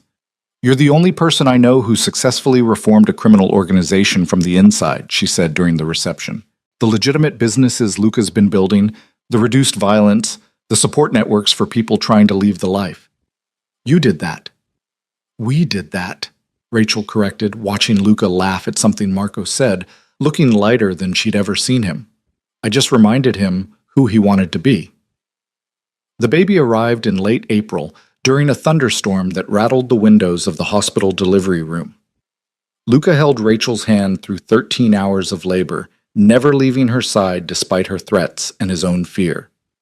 Their son entered the world screaming his protest at the indignity of birth, perfect and healthy and impossibly real. Rachel held him for the first time and understood in a way she never had before what they'd been fighting for all along. "He has your eyes," Luca said, his voice rough with emotion as he touched their son's tiny hand, "and your stubbornness. I can tell already. He better have your strategic mind and my medical skills. Otherwise, we're in trouble." Rachel couldn't stop looking at the baby, this impossible life that had started as a weapon and become the foundation of their family. What should we name him? They'd debated names for months without agreement, but looking at their son now, watching him clutch Luca's finger with surprising strength, the answer became obvious. "Marcus," Rachel said, "after Marcus Aurelius, the philosopher king who tried to make something better from difficult circumstances." Luca's expression showed surprise and deep emotion. "You remembered. I remember everything about you, every margin note, every vulnerability you've shown me, every promise you've kept." Rachel shifted the baby so Luca could hold him. Meet Marcus Valenti Hart, the baby who changed everything. Life settled into something resembling normal over the following months, though normal for them looked different than it did for most people. Rachel reopened her veterinary practice in a new location, specializing in exotic animals and rescue cases. Luca transitioned more of his operations toward legitimate businesses, using the connections he'd built to create opportunities for people leaving criminal organizations. Marco became Marcus's godfather, an unofficial bodyguard, bringing an intensity to the role that made Rachel laugh and Luca proud. Elena transformed into the baby's grandmother in all but name, spoiling him relentlessly while teaching Rachel the patience required for new motherhood. They bought a house in the suburbs, smaller than the estate but with a yard for Marcus to play in eventually, close to Rachel's new practice, far enough from Luca's old world to feel separate but not isolated. The estate became the headquarters for Luca's security consulting business, a legitimate operation that employed many of his former people in protective services for high-risk clients. On Marcus's first birthday, they returned to the Fairmont Copley Plaza for the Veterinary Association's annual gala. Rachel wore a different emerald dress. Luca at her side, both of them transformed from the desperate people who'd fought for survival in these same halls a year earlier. "Full circle," Luca murmured, echoing Rachel's words from that night. "But better this time." So much better. Rachel watched Marcus sleep in his carrier, peaceful and oblivious to the violence that had preceded his birth. We did it. We survived and built something real from all that chaos. We did it together. That was always the key. Luca's arm came around her waist, pulling her close. I never thanked you properly. For what?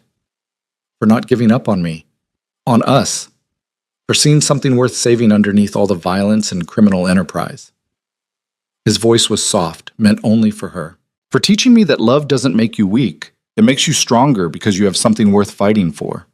Rachel turned in his arms, kissing him in the middle of the gala as guests milled around them.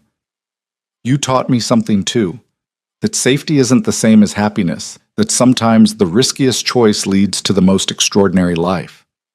They danced together while Marcus slept, swaying to music in a ballroom that had witnessed the destruction of Rachel's old life and the beginning of everything that came after. Other guests watched them, some with curiosity, some with judgment, all with the recognition that this was a couple with a story worth telling. Patricia Mills approached during a lull in the music, her expression warm despite her initial reservations about Luca. Rachel, I have to say, you look happier than I've ever seen you. Marriage and motherhood clearly agree with you. It's not the marriage or motherhood specifically. It's finding the right person to build that life with. Rachel glanced at Luca, who was being introduced to the Veterinary Association's president with surprising charm. I almost married the wrong person because he felt safe. I'm glad I didn't. Even though the right person came with considerably more danger and complications, especially because of that, easy choices don't usually lead to extraordinary lives. The evening ended peacefully. No explosions, no violence, just a family heading home together after a successful charity event. Marcus woke during the car ride, fussing until Luca sang to him in Italian, a lullaby his own mother had sung that gentled the baby back towards sleep. Rachel watched them together. This man who'd crashed through gates to save her, who'd protected her through impossible circumstances, who'd chosen to become better because she'd believed he could be. And their son, the baby who'd been created as a weapon, but would grow up surrounded by love and possibility. What are you thinking? Luca asked, catching her watching. That I'm grateful. For all of it, even the parts that were terrifying. Rachel reached across to touch Marcus's soft hair. This life we're building, it's not what I imagined. It's better. Better than marrying Derek Hale in a ceremony that felt like a business merger? Infinitely better than that, Rachel smiled, though I could do without ever being shot at again. Deal. I'll do my best to keep our lives boring from here on out. They both knew it was a promise he might not be able to keep. Luca's past would always carry some element of risk, some connection to a world where violence solved problems and loyalty meant everything. But he was choosing something different now, building something legitimate that Marcus could inherit without shame. The house welcomed them home, warm and bright despite the late hour. Rachel carried the sleeping baby upstairs while Luca checked the security systems, a habit that would probably never fade, evidence of the vigilance that had kept them alive through everything. She stood in Marcus's nursery, watching her son sleep in the crib Luca had assembled with Marco's help, arguing over instructions in Italian and English until Elena intervened. The room was painted soft blue with clouds drifting across the ceiling, a mobile of exotic animals rotating slowly above the crib. He's perfect, Luca said from the doorway, his voice filled with wonder that hadn't diminished in the year since Marcus's birth. How did we create something so perfect from such chaos? Love has a way of making beautiful things from broken pieces. Rachel moved to him, fitting herself against his side. We took something that started as violation and turned it into family. That's a kind of redemption.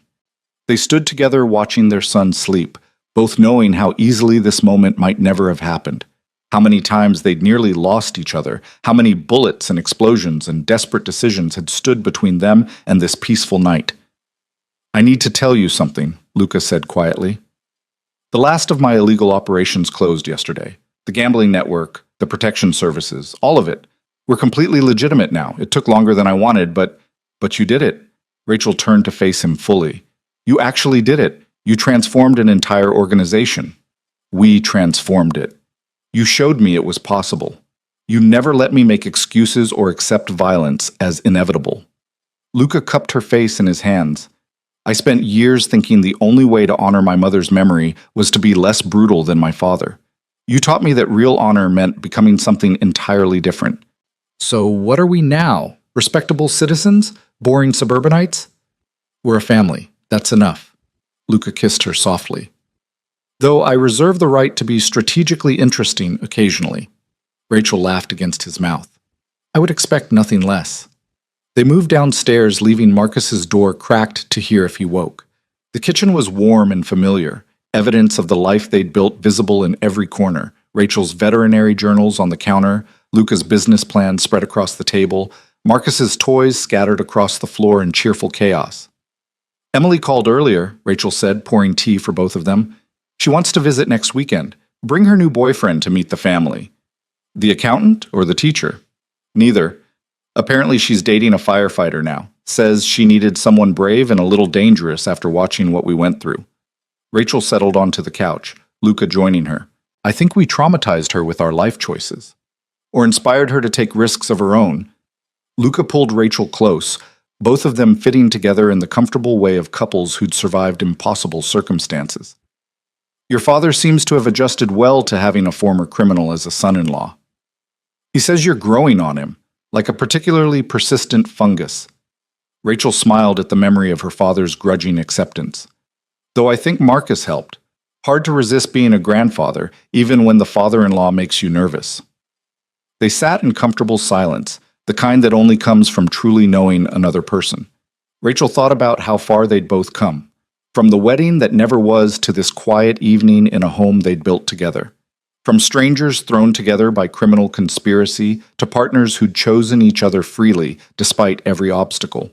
Do you ever regret it? Luca asked, reading her thoughts the way he'd learned to do. The life you gave up, the safety and predictability. Never. Not once. Rachel's hand found his, their fingers interlacing automatically. You gave me something better than safety. You gave me purpose, partnership, and a love I didn't know existed. That's worth every risk. Even the bullets and explosions? Even those. Though I'm glad they're behind us now. Luca was quiet for a moment, his expression thoughtful. I used to think love was a weakness, that caring about someone gave enemies leverage. Then you appeared in my life, and I realized love isn't a vulnerability, it's armor. It makes you stronger because you have something worth protecting. Look at you, getting philosophical. Rachel kissed his jaw. Marcus Aurelius would be proud. Marcus Aurelius never had to deal with Albanian crime lords and engineered pregnancies. I think we've earned our philosophical moments. They stayed on the couch until exhaustion pulled them toward bed, both knowing Marcus would wake them early as he did every morning. The routine of parenthood had replaced the chaos of survival, and neither of them missed the adrenaline. As Rachel drifted towards sleep, Luca's arms around her and the baby monitor broadcasting Marcus's peaceful breathing, she thought about the journey that had brought them here, the wedding that exploded, the kidnapping that became protection, the pregnancy that started as a weapon and became a blessing, the violence that taught them both what they were willing to fight for. She wouldn't change any of it. Every impossible choice, every terrifying moment, every desperate decision had led to this family, this love, this life that felt more real than anything she'd known before. I love you, she whispered to Luca in the darkness. I love you too, he murmured back, his voice already heavy with sleep. Thank you for crashing into my life and refusing to leave. You're the one who crashed my wedding. Semantics. Rachel smiled, settling deeper into his embrace. Outside, Boston settled into the quiet hours of night. Inside their home, a family slept peacefully. The veterinarian, the reformed criminal, and the baby who'd changed everything. They didn't choose the war that brought them together, but they'd chosen each other, chosen to build something good from impossible circumstances, chosen love over fear despite every reason to do otherwise.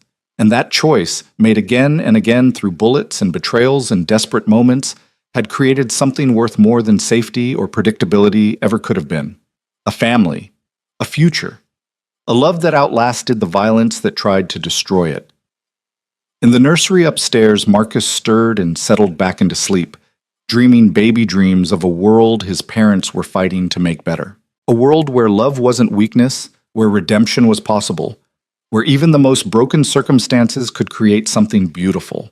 The story that began with gates exploding and engines roaring ended with quiet breathing and peaceful sleep, with a family who'd survived impossible odds and chosen each other freely on the other side. With a hard-earned truth neither would forget. They didn't choose the war, but they chose each other, and made a family that outlasted everything.